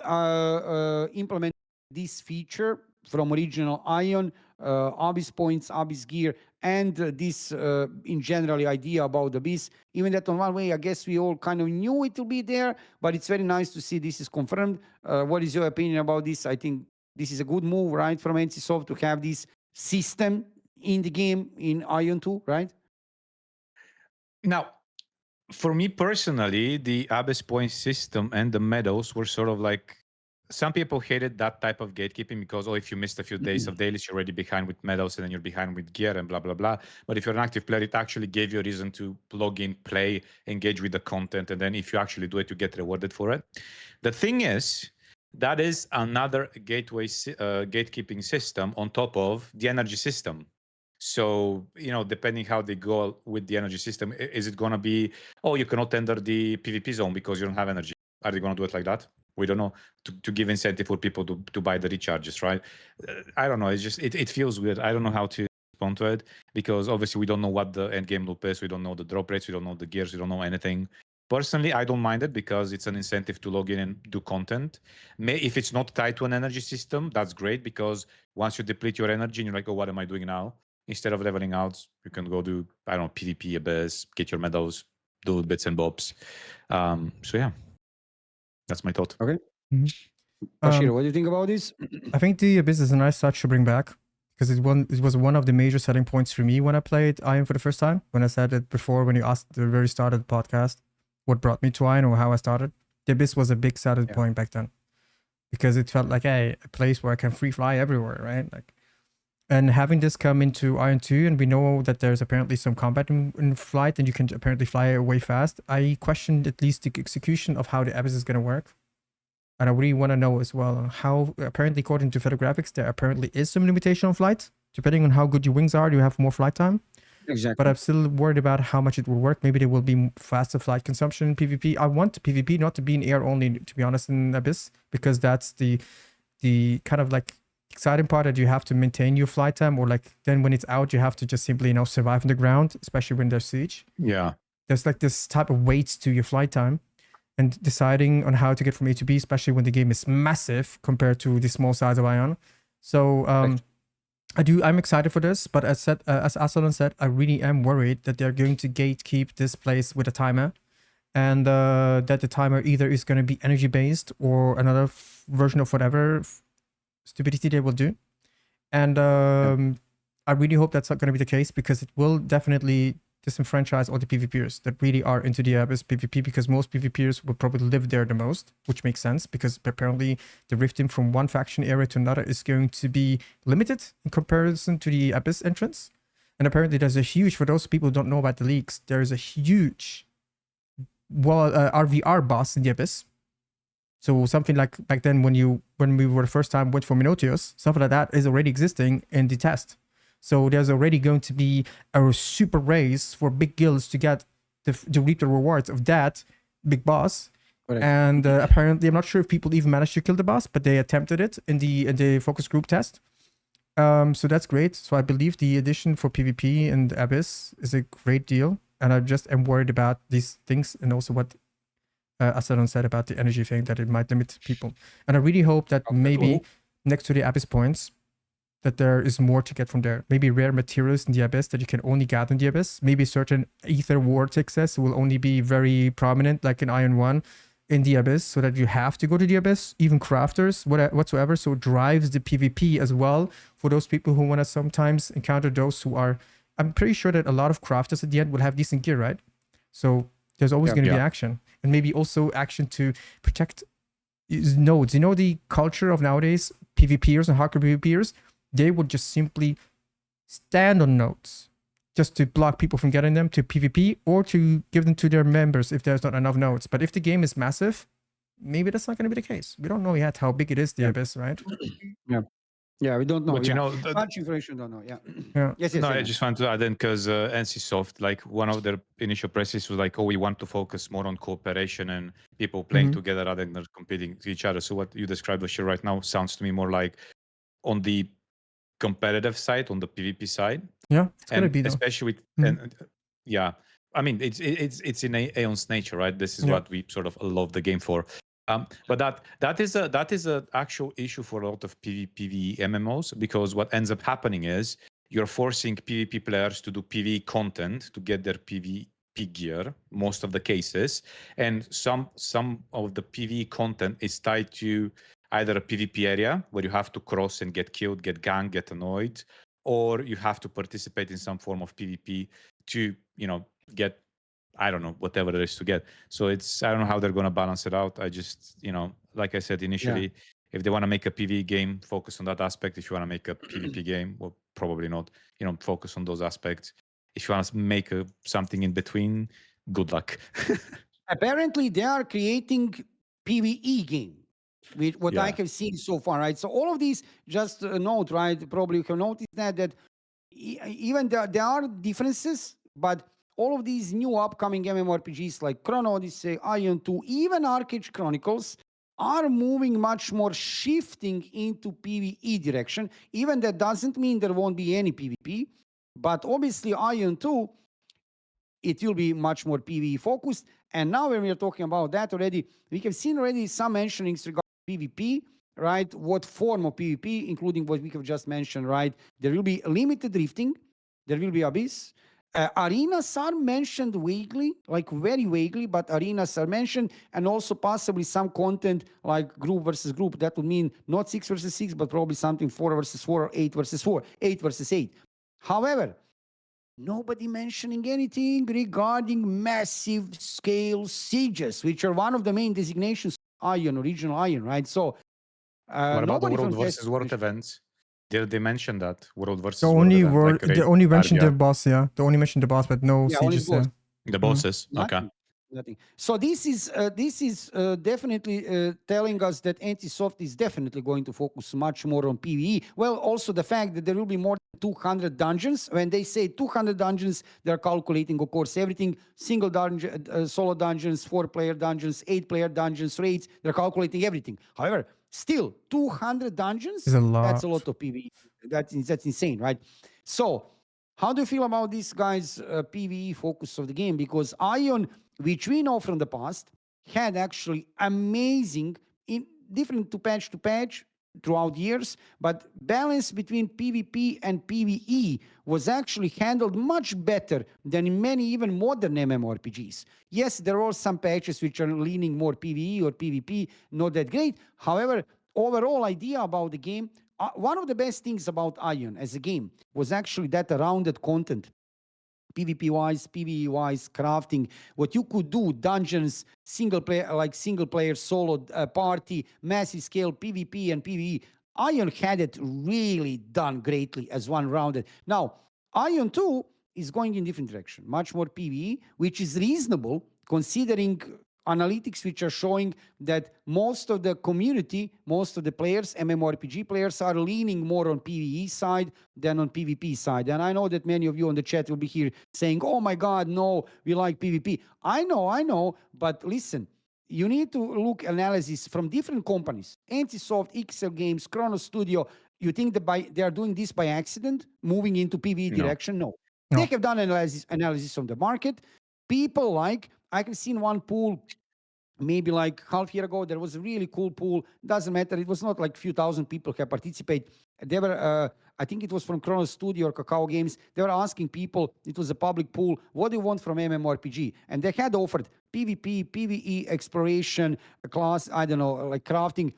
Like big majority of the people, first thing they have 37%, I think it was exploration. Second thing was crafting, life skills, PvE. That was third one. On place number 7, 17, no, it was actually 14% of people have said PvP. That is telling you everything about situation currently in MMORPG gaming community. Even that, you know what is the deal? Usually that PvP minority is the loudest. You know, Yeah, it's PvP usually minority is always the loud. They seem to be and most, right? Exactly. Majority is silent, right? And that's happening. So how do you feel about this PvE direction of AION 2? Which definitely it will be much more PvE content than PvP. How do you feel about this PvE direction? Do you think this is good, not good? How will this be accepted by the public? And what is your opinion about this? Absolutely. Subjectively, what do you like? To be honest, the PvE games give you a lot more leniency to add pay-to-win elements because for most people, when it's like, oh, there is pay to win, yeah, but it's a PvE game. So what are you winning? You're killing the boss faster, whatever, right? So you're more likely to turn a blind eye for their milking practices, right? When you have a PvP game, oh wait, you can buy gear and you can get extra stats by playing, and then in like 2 weeks you can be maxed out and then you can crush everyone, and it's a pay that just puts people off, right? Also, from a marketing point of view, every time you mention Korean MMO game, PvP focus and some pay to win elements, people are like, forget it, I'm not even bothering, right? So even a lot of games, you know, Chrono, like they don't even label themselves as MMOs anymore, action RPGs or some kind of like this. They are trying to avoid that label. Yeah, because MMOs have this attached stigma of like no lifing, grinding, RNG, pay to win, gacha, whatever. In you know, Korean games especially. So yeah. In terms of the content, honestly, when it comes to me playing AION, I've been a PvP player. So whenever PvP goes stale, I will do PvE. Whenever PvE goes stale, I will do PvP. And having PvP content or sort of community or player-driven content, this is a nice way to combat content droughts, because depending on how quick the community consumes the content, what happens is they either stop playing, and then it's a downward spiral because, oh, there's no players, there's new content, they just quit, and then it's much harder to then get back into the game because you're like, oh, I haven't played in 3 months, how do I catch up, right? So if you have these sort of community, like player-driven experiences, especially in PvP or some other form, you know, it's in terms of the longevity of the MMO, it's much better in my opinion. Yeah, okay. I agree. Agree. Yeah. What about Vashiro? Yeah. Well, I will try to look at it from a different perspective because he covered the PvP part very well on how people perceive the game, or how people could maybe then, you know, add some PvP to win into the game without it feeling like it's too bad and more like justified. I believe that it has also to do, obviously, like I said, the poll, but the biggest drive is next to the ability to drive pay to win into a game is the fact that it will attract the most people, and player numbers and online time translates into revenue, right? If you think about it from very, very business POV right now. Yeah. Spending the most time in the game equals spending the most money. That's why the games become grindy, right? And that's why the games have these energy systems to keep you in check and keeping you in that loop. And so having attractive PvE, because it draws in more players, will be healthy, as there is a symbiotic relationship between the PvPers and the PvEers in the first place, right? So having a lot of PvEers in the game will satisfy those 13, 15, or whatever percentage of players. If you think about it, there's always going to be somebody to kill at the end. Some, let's say, noobs to kill in the abyss in one shot or two shot, whatever, to get your abyss points. If you don't have these people, it will be a bit different environment in PvP. And some people sometimes want to not sweat in PvP, right? So it's kind of a good symbiotic relationship, having this balance of sometimes having some hardcore PvP where you like have shard wars. If you remember these 9-1, the Abyss Shard Wars, and sometimes you just have like this casual moment. Oh, there's a party group that's going to a dungeon. Let's wipe them in one shot. Haha, let's go away. Let's go somewhere else. So I think it's great to have this thing, but at the same time, I think it's basically a business decision to bring in most PvEers because not only does pay to win make money, but good visuals. And having a graphical marvel of a game on Unreal Engine 5 and invite casual PvEers into it. Look at Final Fantasy. They're making a F-ton of money. Okay. Yeah, it's good. And they do it with a lot of customization elements as well. And they make an F-ton with it, right? So I believe when the game looks nice and they're bringing PvE, that's great. And PvPers will have their content, hopefully rewarding.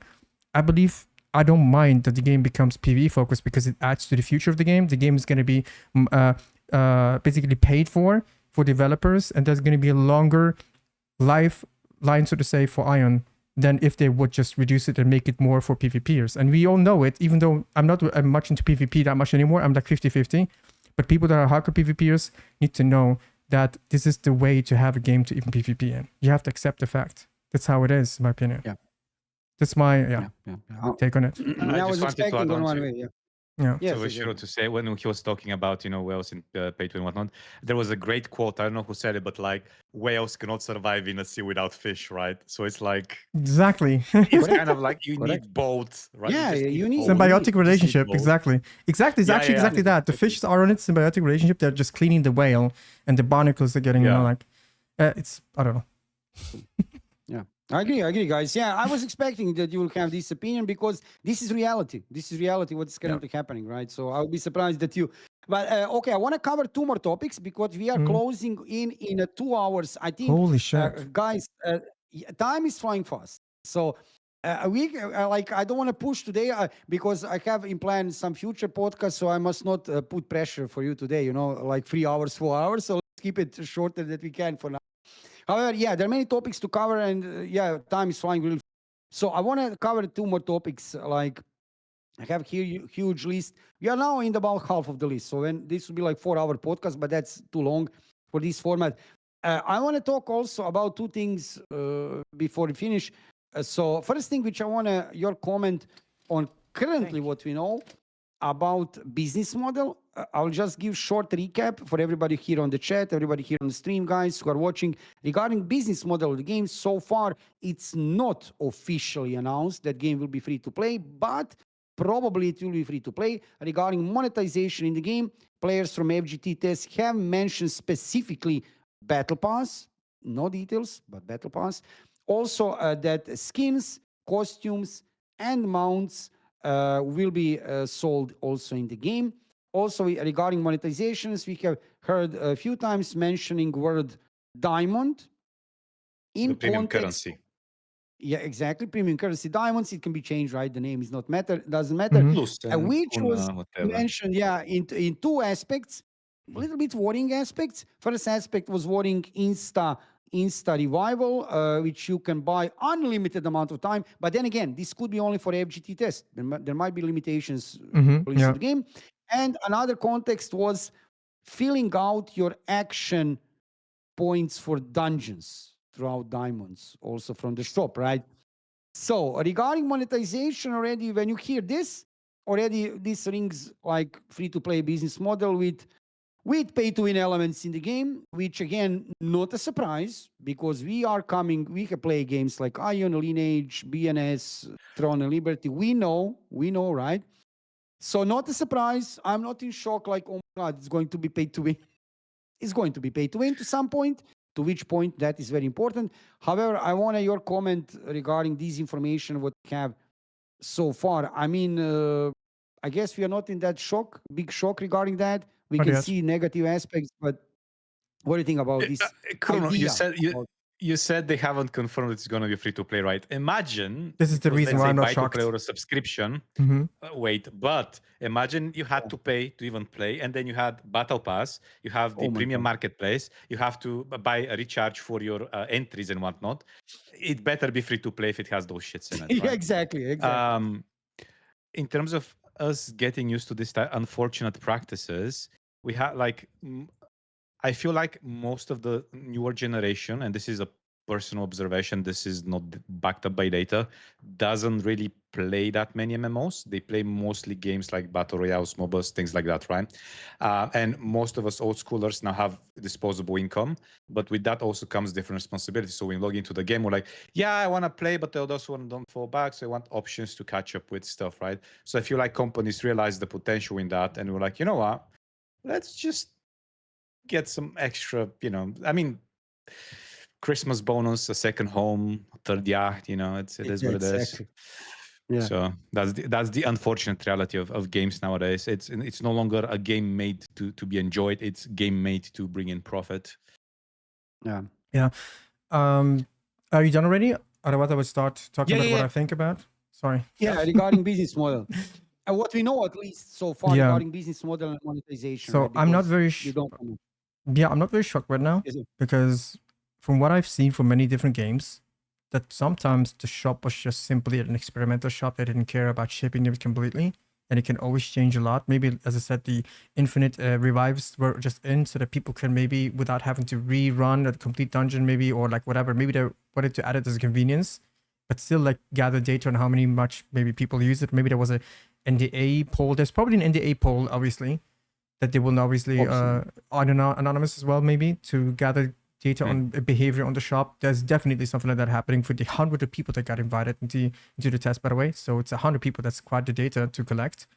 But what I think is what matters the most, we have not yet, as Alon said himself, I want to say it too, we have not yet got the confirmation whether the game is free to play or not. And that is most likely going Yeah, to be we- shaping the shop. That is going to be shaping the shop.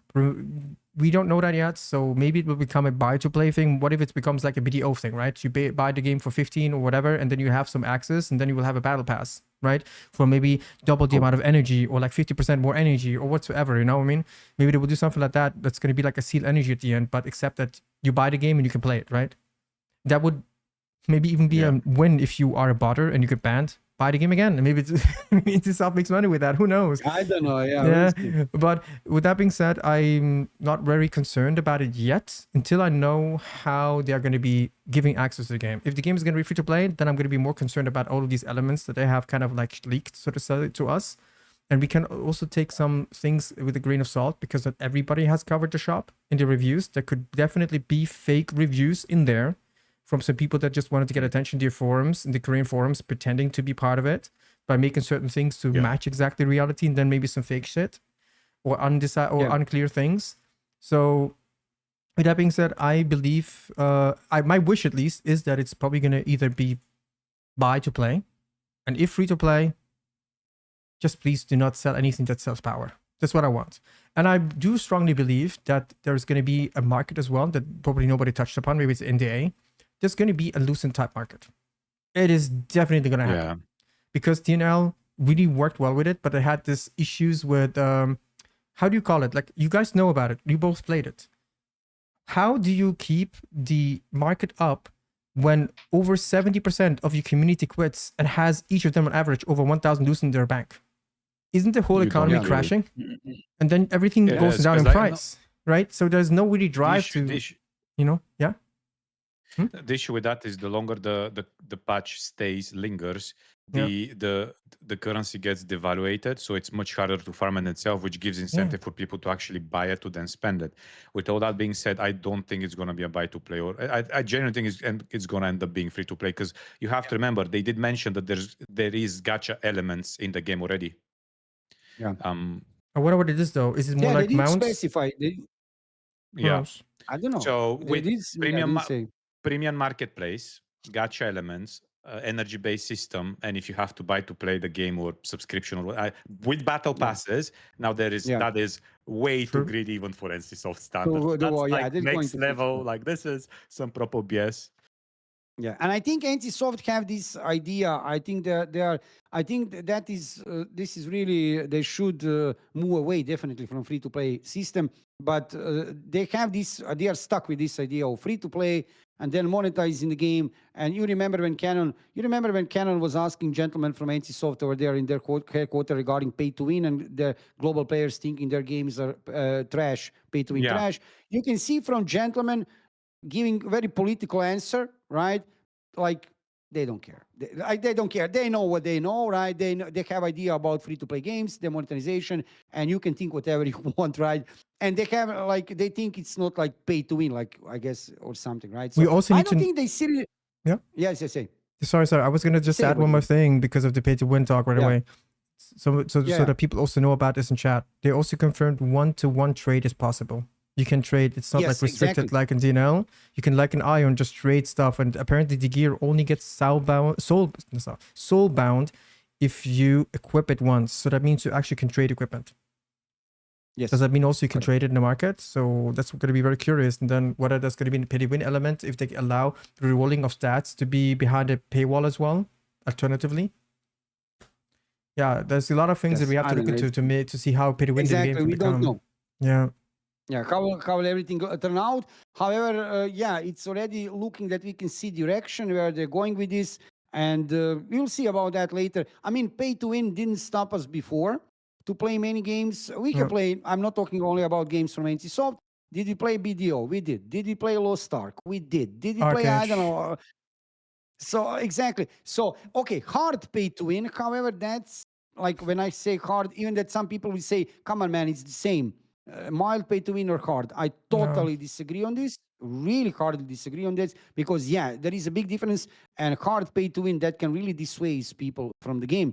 But regarding pay to win, I think we already have expectations. So if it's not pushing too much, if the game is good, I think that will not be a main problem of the game. Definitely, it will not be pay to win. There will be some other maybe issues which we were going to talk about, right? Yeah. So Yep. next thing which I wanted to do is before we come to the final topic, I wanted to ask here. We have here a few chats, guys. Actually, we have streaming currently, right? We're all streaming, guys. If you have any kind of questions, maybe some information regarding the game, or want to hear regarding that, be free to write on the chat any kind of question regarding ION 2. Take in consideration there are still many things not clearly revealed so far. We don't know everything, but if you have any kind of question, guys, yeah, I didn't read the chat much during this stream.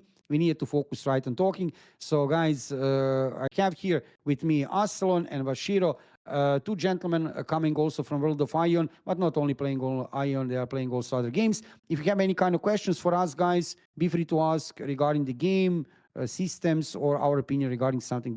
Ask. Yep. You showed early access to non-Koreans. What do you mean? And we are not sure. Uncle Charlie asking question. We don't know. There's next test. They did mention probably it will be available also to global players. They did mention because Vashiro said it right.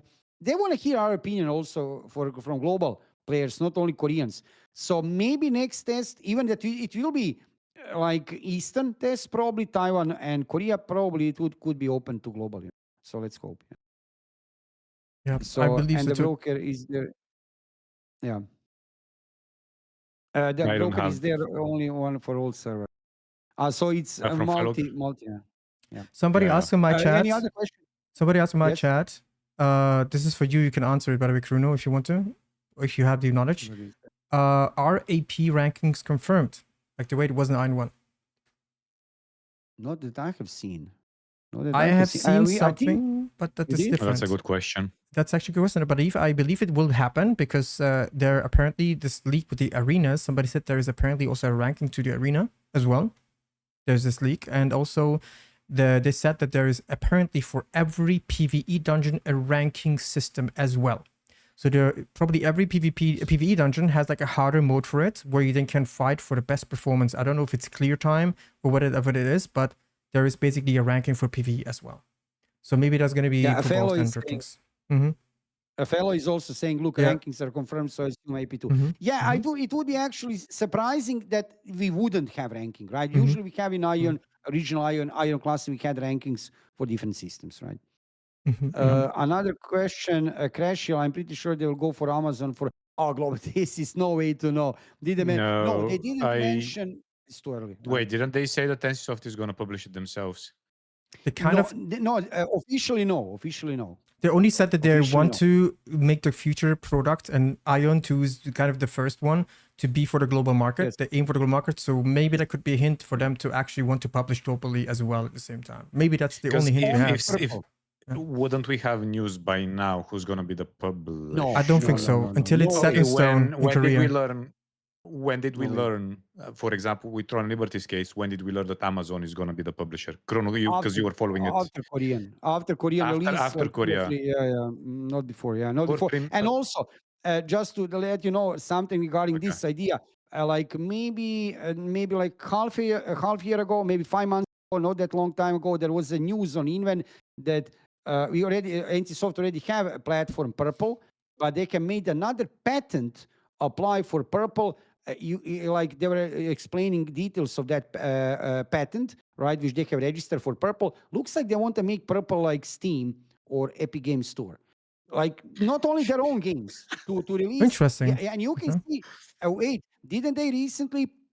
They have invested into Defect, right? A studio producing Defect shooter game from Canada, also Polish studio. Really? They are expanding globally massively, yes. And looks like I think it's like I can only guess it's 99% Purple release, right? It's Yeah, I mean, obviously. why would they give? Wait, why would they share part of the profit from anybody with anybody? Yeah. Why? Desperation. And Just for Purple is guys, Purple is already now on one way international platform, right? Yeah. I mean, Yeah.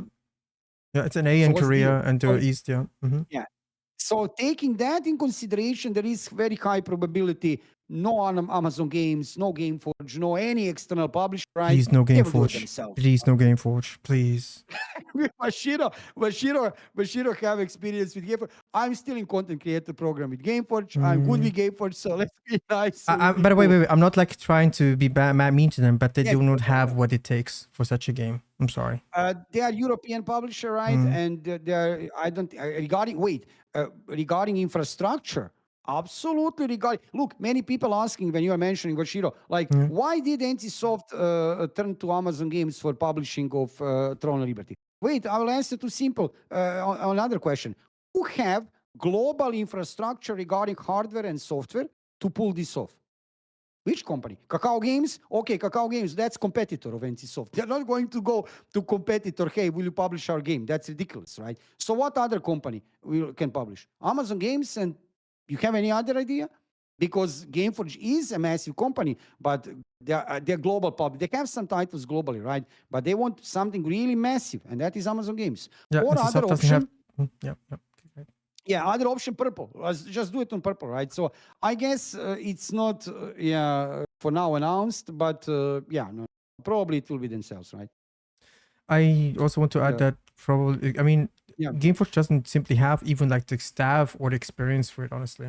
It would be too much of a gray zone for them to know what they're doing in the first place. And as I said, the big thing is the infrastructure and the resources to pull this off. The Yes, server. exactly. You were there. You were a fellow there. You were there. I were in Gameforge Studio. I am still writing content creator program, but you need definitely to have staff, people, resources, hardware, software.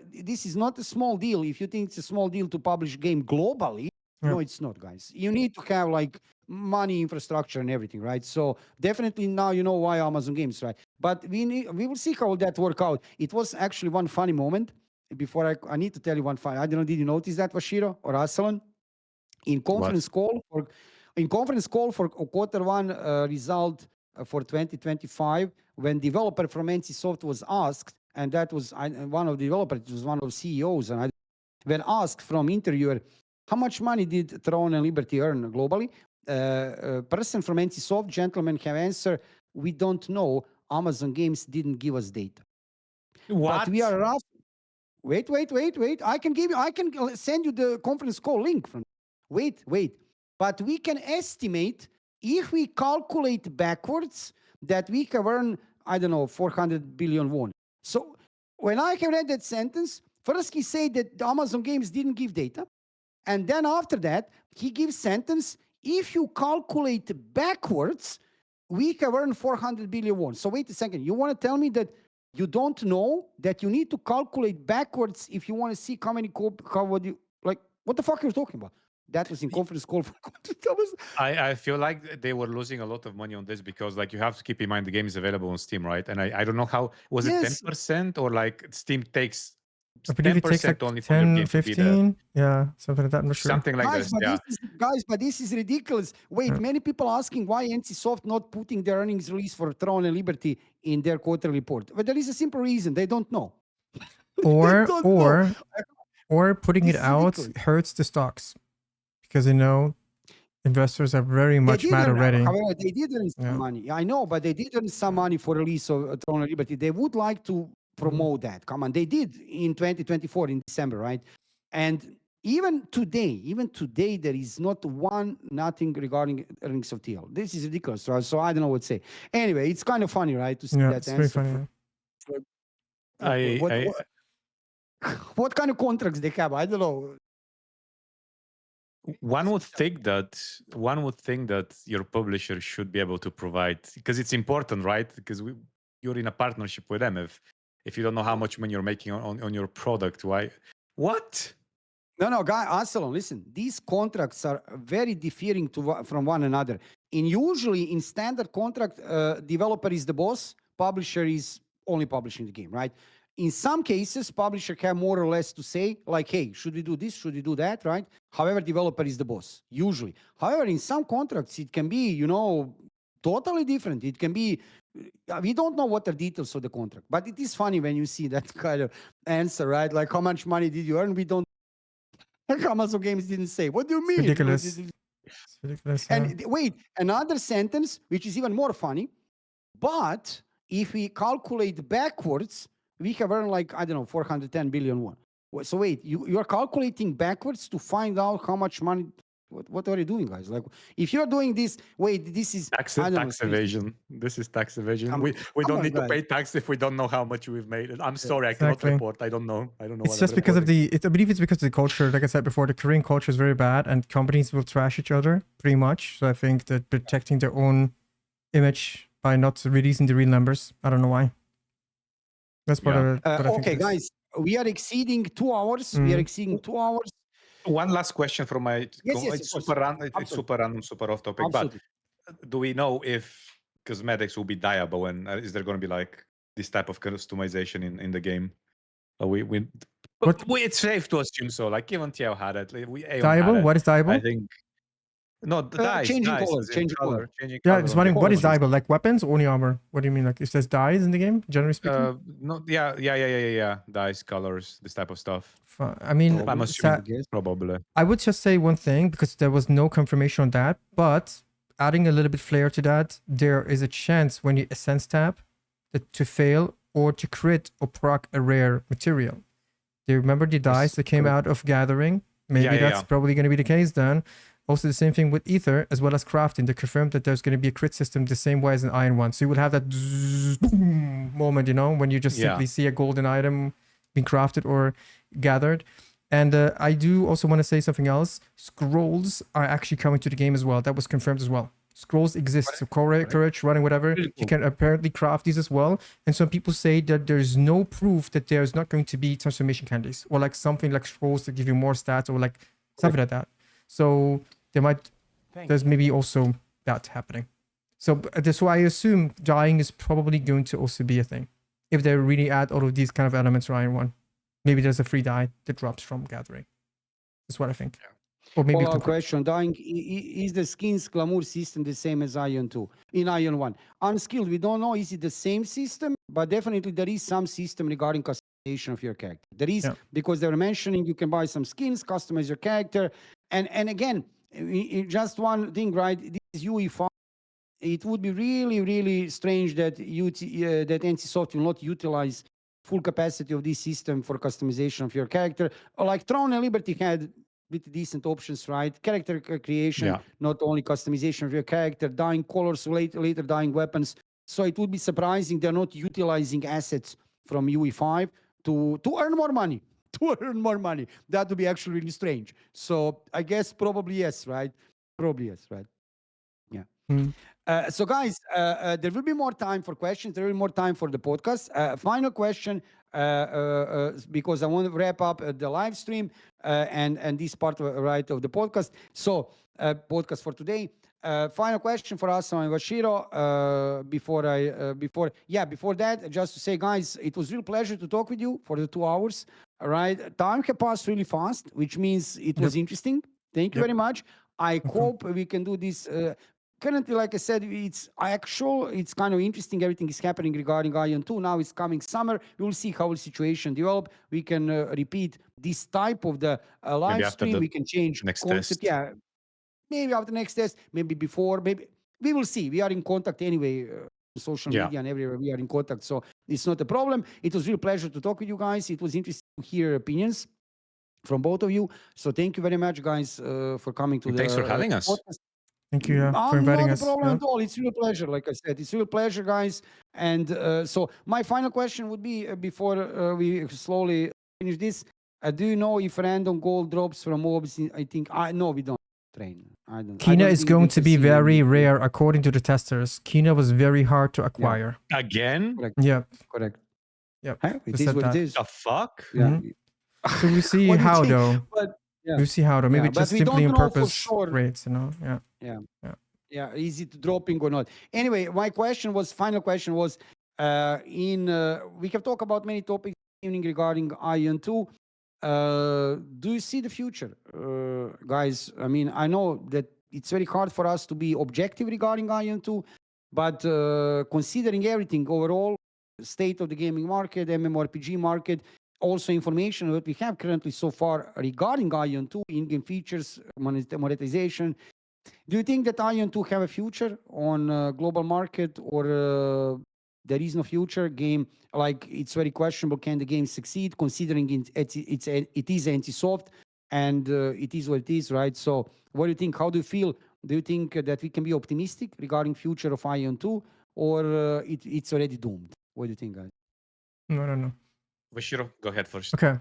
So I do think that we have to put in consideration what NCSoft has said in the press release when they talked about Ion 2 for the first time, when they said it's going to be a PC game, or like hinted towards it when we all did our speculation videos. They said that they're going to be cutting down on the budget of marketing. That alone is a huge concern for me. Yes. They're going to try to use the power of word, us, the communities, and streamers, content creators, because content creators make a living out of it by creating hype as well. It's like it's still a symbiotic relationship in a certain way. They will heavily rely on us to see how much smaller and bigger creators can spread words and grow over time. And then maybe they will use also some of their budget still to obviously secure the wins. I do believe that the game will succeed if big creators pick up on the game and see the game as genuinely fun. So we have to really hope that the game is genuinely fun, so we don't get to a situation of, hey, talk positively about us, get into our partner system. I don't want to drop names, but you guys know exactly what I'm trying to talk about with the recent developments of certain content creators turning their back to a certain game. I hope that doesn't happen for Ion 2, because that would then definitely just lead to a down spiral like currently Chrono is facing. At least maybe if Chrono can fix itself, right? Maybe the next beta is going to be amazing, and then everything is good again because people love them to report Let's see. redemption, redemption, and then the game is good again. But Yeah. I believe that's depending really on how we as a community also spread positivity about the game, right? The community is a huge factor. People do downplay that. A huge factor is always the Absolutely. community's positivity. So if we do not try to just simply fight each other over somebody's opinion or the other, and let everybody have the opinion of the game and be positive in some way, or at least optimistic, I believe that's going to help a lot. If you already create the sentiment of hate and memeing a game, you are actually destructive to the future of Ion. Even if it's still small right now, the hype. That's my opinion. We don't know yet. For me basically. personally, if a game is good, no matter what people say about it, people will play it, right? Even in Chrono Odyssey, for example, with the recent fiasco, if the Yeah. actual game is good, no one will remember that. For some people might say, "Oh, it was a good marketing," right? Although it wasn't. Yeah. But regarding Aeon 2, based on what we know so far, it has almost all of the elements Western players hate about it. You have pay to win in some form. You have some gacha elements, although the Korean testers try to downplay it, if we can trust them, by saying, "Oh, but they're trying to to lower the power gap with that gacha element, whatever." And then you have, premium market. You have mobile type gameplay or features. It's a Korean MMO game, NC soft. So you have those red flags that already people are starting to pick up on. I mean, I can say whatever I want right now. It wouldn't change anything, because if the game ends up being bad, it's bad. If it's good, it's good. Uh, when it comes to content creators, it's literally what we had before we started the stream, because we had a talk about this, right? Like, just if you like the game, say that you like it and why you like it. If you hate the game, explain Yeah. why you don't like it. Just be objective, and if don't try to just sway with the current public perception of a game, because that changes depending, from patch to patch or from game to game. And it can be At the end fake of the day, sometimes. if the Yeah. yeah, exactly, Yeah. just for fishing Yeah. views and Mm-hmm. whatnot. But like, again, if the game is good, who cares? People will play it, even if it has Yeah. some We'll pay play to with win anyway. elements or whatever. People will No play it. matter. Yes. If it's bad, like, who cares? Why even have this conversation? No one's gonna even talk about Yeah. them two anyway. Yeah. So again, we'll see. We'll see in a few months. We'll see in the Korean beta test. We'll see how the game will be when it launches to global, because supposedly there will be some changes to adjust it to the Western market. Assuming like removing or restricting pay to win or whatever, similar to what they did with TL, because they, for example, in TL initially the battle pass was only bought with real money. Then they changed for the West. They changed it with, and they added a lot of Cool. quality of Yeah. life improvements. So again, only time will tell. That's what I'm gonna say. I want to mention something because Yeah. of the beta Yeah. that you mentioned before we close up everything. If we ever get a news Yeah. about a closed beta, I would definitely try to mail NCSoft on different channels everywhere, different emails, because I would want maybe not only me, but us, people who are really dedicated. Maybe I can organize some keys. Also, maybe fellow graphics, if he's still watching, he's probably going to also reach your people, because I believe once there was a person who was a CM in Korea who knew about me. They let me play on my account without me getting banned. And it was in classic Korea back then. So maybe you can somehow get Oh, nice. connections, and then maybe this CM still exists. Who knows? But what I'm trying to say is that maybe I can organize some keys for us in some way, or maybe organize some channel of communication, a small one that maybe expands eventually whenever it becomes a published thing. We can try to approach that right together as a team to figure out how to Yeah. talk to them and be like, we want to also like cover it and hype it, for free, right? We're hyping it for free. All it takes is just some tester accounts, if anything, and maybe they will Yes. consider Yes. that, and then we can create some hype over the next 6 months without them having to lift a finger, right? As long as, Yeah, as long as just to of course, cut there's on no the- close embargoes. What? Just to jump in fast, when you mentioned something in quarterly report, quarter one for 2025, NCSoft have shown that they have cut 75% of the marketing expenses, which is blowing my mind, guys. This is what you said now. Content creators will spread the word, and community will be that part, right? Which is one way concerning, because if you want to succeed, guys, any game in market, you can now see commercials for Final Fantasy 14. Who didn't heard about Final Fantasy 14? When they have a new expansion, it's always a marketing campaign. Marketing is needed. They have cut 75% of marketing costs. Oh my God, right? So even what you are saying is becoming even more important in Yes. that light, right? As a So- community who's loving Ion, yes, we should try to pursue that. And I will contact you whenever I have some information regarding if there's a beta. I would really try to approach that, and I will include you guys in this, and maybe other content creators who might want to reach out at the end to maybe have some nice channel of communication with some people to just create content while for free, right? For free. Who cares? You just do it Yeah, for free. basically for Yeah. free. Exactly. Thank you. Thank you. What's it? Yeah. Mhm. I just want to say quickly, so from them doing marketing, not from content creators' point of view, but them actually putting in the effort to do marketing themselves. Like we in marketing, like the reason why it's sort of successful is because in games it creates a sense of relevancy, right? It's in the pop culture. If they see so many ads and if it's like polished and whatnot, they in your mind it's like, oh, okay, maybe there is something to it, right? It's content creators are covering it. Also, the company is pushing in the effort, right? maybe there is something to it. So it creates that extra push for you to even try the game. Because in TL, for example, Amazon didn't do any marketing outside of one trailer, and then it was the event before the launch, which had a DDoS attack or whatever. The servers crashed. So It was bad, yeah. It was bad marketing. But yeah, again, people budget. losing it. Again, budget. Mm. It was not bad marketing. Guys, you know, everything is about budget. You have certain amount of money which you can spend on marketing. Obviously, budget was low or non-existent. Obviously, right? So it was very low. So when you have budget, then you can put on summer game show, right? You have seen prices. That's insane. Like 1 minute is like Yeah. what, $300,000 or something. Yeah, Not yeah, yeah, everybody yeah, can yeah. afford that. So it's an investment, right? Wait, before that, okay, we finish. We have a question from fellow, from all three of us. I have a question for you also. If Ion 2 is close to what we have seen, would you still log into Ion 1 even if the game for makes it to whatever you want? He means classic. He means classic. Probably classic, yes. What So, is your answer, guys?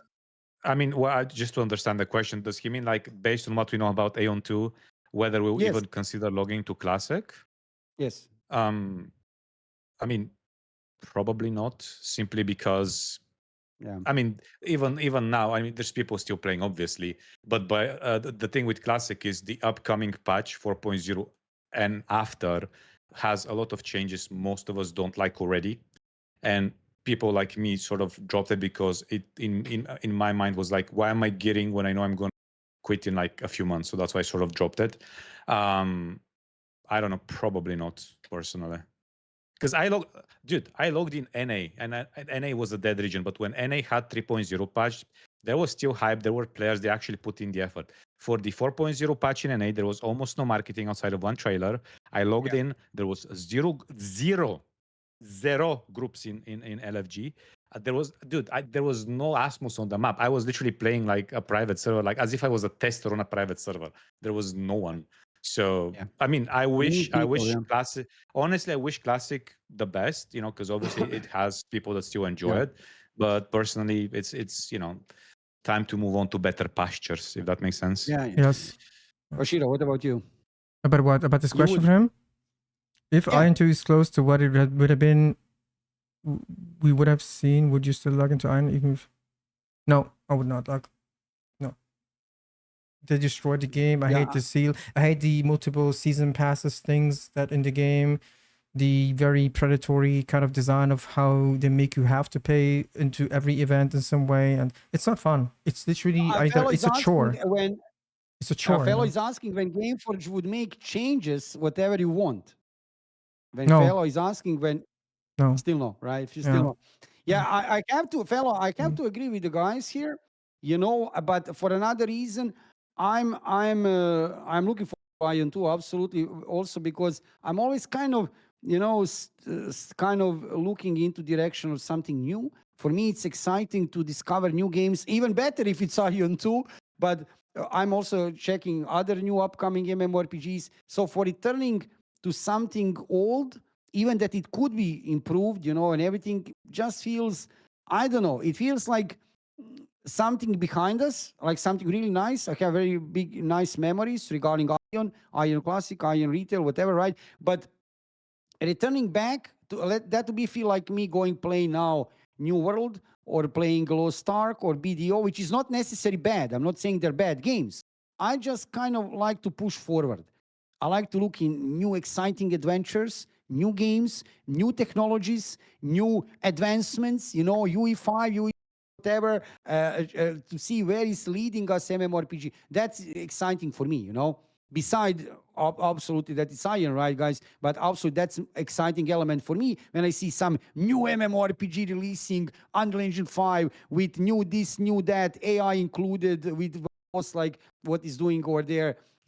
We made together with NVIDIA. You can see that first AI boss. For me, this is blowing your mind. AI boss, which will know your patterns. And when you enter the dungeon, there is nothing guaranteed. He will change his behavior depending on your structure of your group. Or what the fuck? This is insane. This kind of things excites me. So I'm usually not Yeah, returning to the old absolutely. things. I want to go forward, and I don't mean a bad way going forward. I'm not saying Ion will always remain something special, right? Ion Classic, Ion. I really love the game and everything, but I'm looking forward to something new. So for me, Yeah, obviously not. And I agree with the guys here. All right then. Guys, 2 hours and 20 minutes. Mhm. We have originally planned, by the way, that we have originally talked about how long this 1.5 stream will hours, last. We are right? talking. It is what it is. I have some topics we still didn't cover, but we can cover, I think, most of the interesting topics. Some of the topics, if you want to add something on the end, guys, be free to add regarding anything. Be free to add anything if you want to add on the end here. There will be time. There will be, I hope, opportunities in the future that we talk more about AION 2 and maybe some other games you'll see. So this would be one of introduction a little bit into AION 2 together. I wanted this live stream to have, like I said, Aslo and Vashiro, two very known names from AION community, experienced players. It was really nice to hear appearing guys this evening, and I hope in the future there will be more opportunities. We are going to be in contact, right, to make something similar like this. We can change a little bit concept maybe, or right, Yeah. you'll see in the future, right, regarding podcast. So Maybe get you some don't- footage playing as well on the side. that would be cool That to would be good. analyze, Yeah. right, in details and stuff Yeah. like that, right? So guys, if you don't have anything else to add, thank you very much for coming this evening. And chat, also thank you for watching. We continue, same time, same place. Follow, yeah, absolutely, guys. Follow on YouTube and on Twitch. Aslan here, and he's Aslan EU, and we have Vashiro here. Check them out on YouTube and on Twitch. Follow them. You'll find here right in the title of this stream. Click and you follow them over there. And for us, guys, we see each other tomorrow evening, same time, same place. I'll be here, 7 p.m. Central European Time, like every evening, mandatory, no skipping. We see each other tomorrow. See you guys tomorrow. Good night. See you everyone. guys. Thank you. Bye.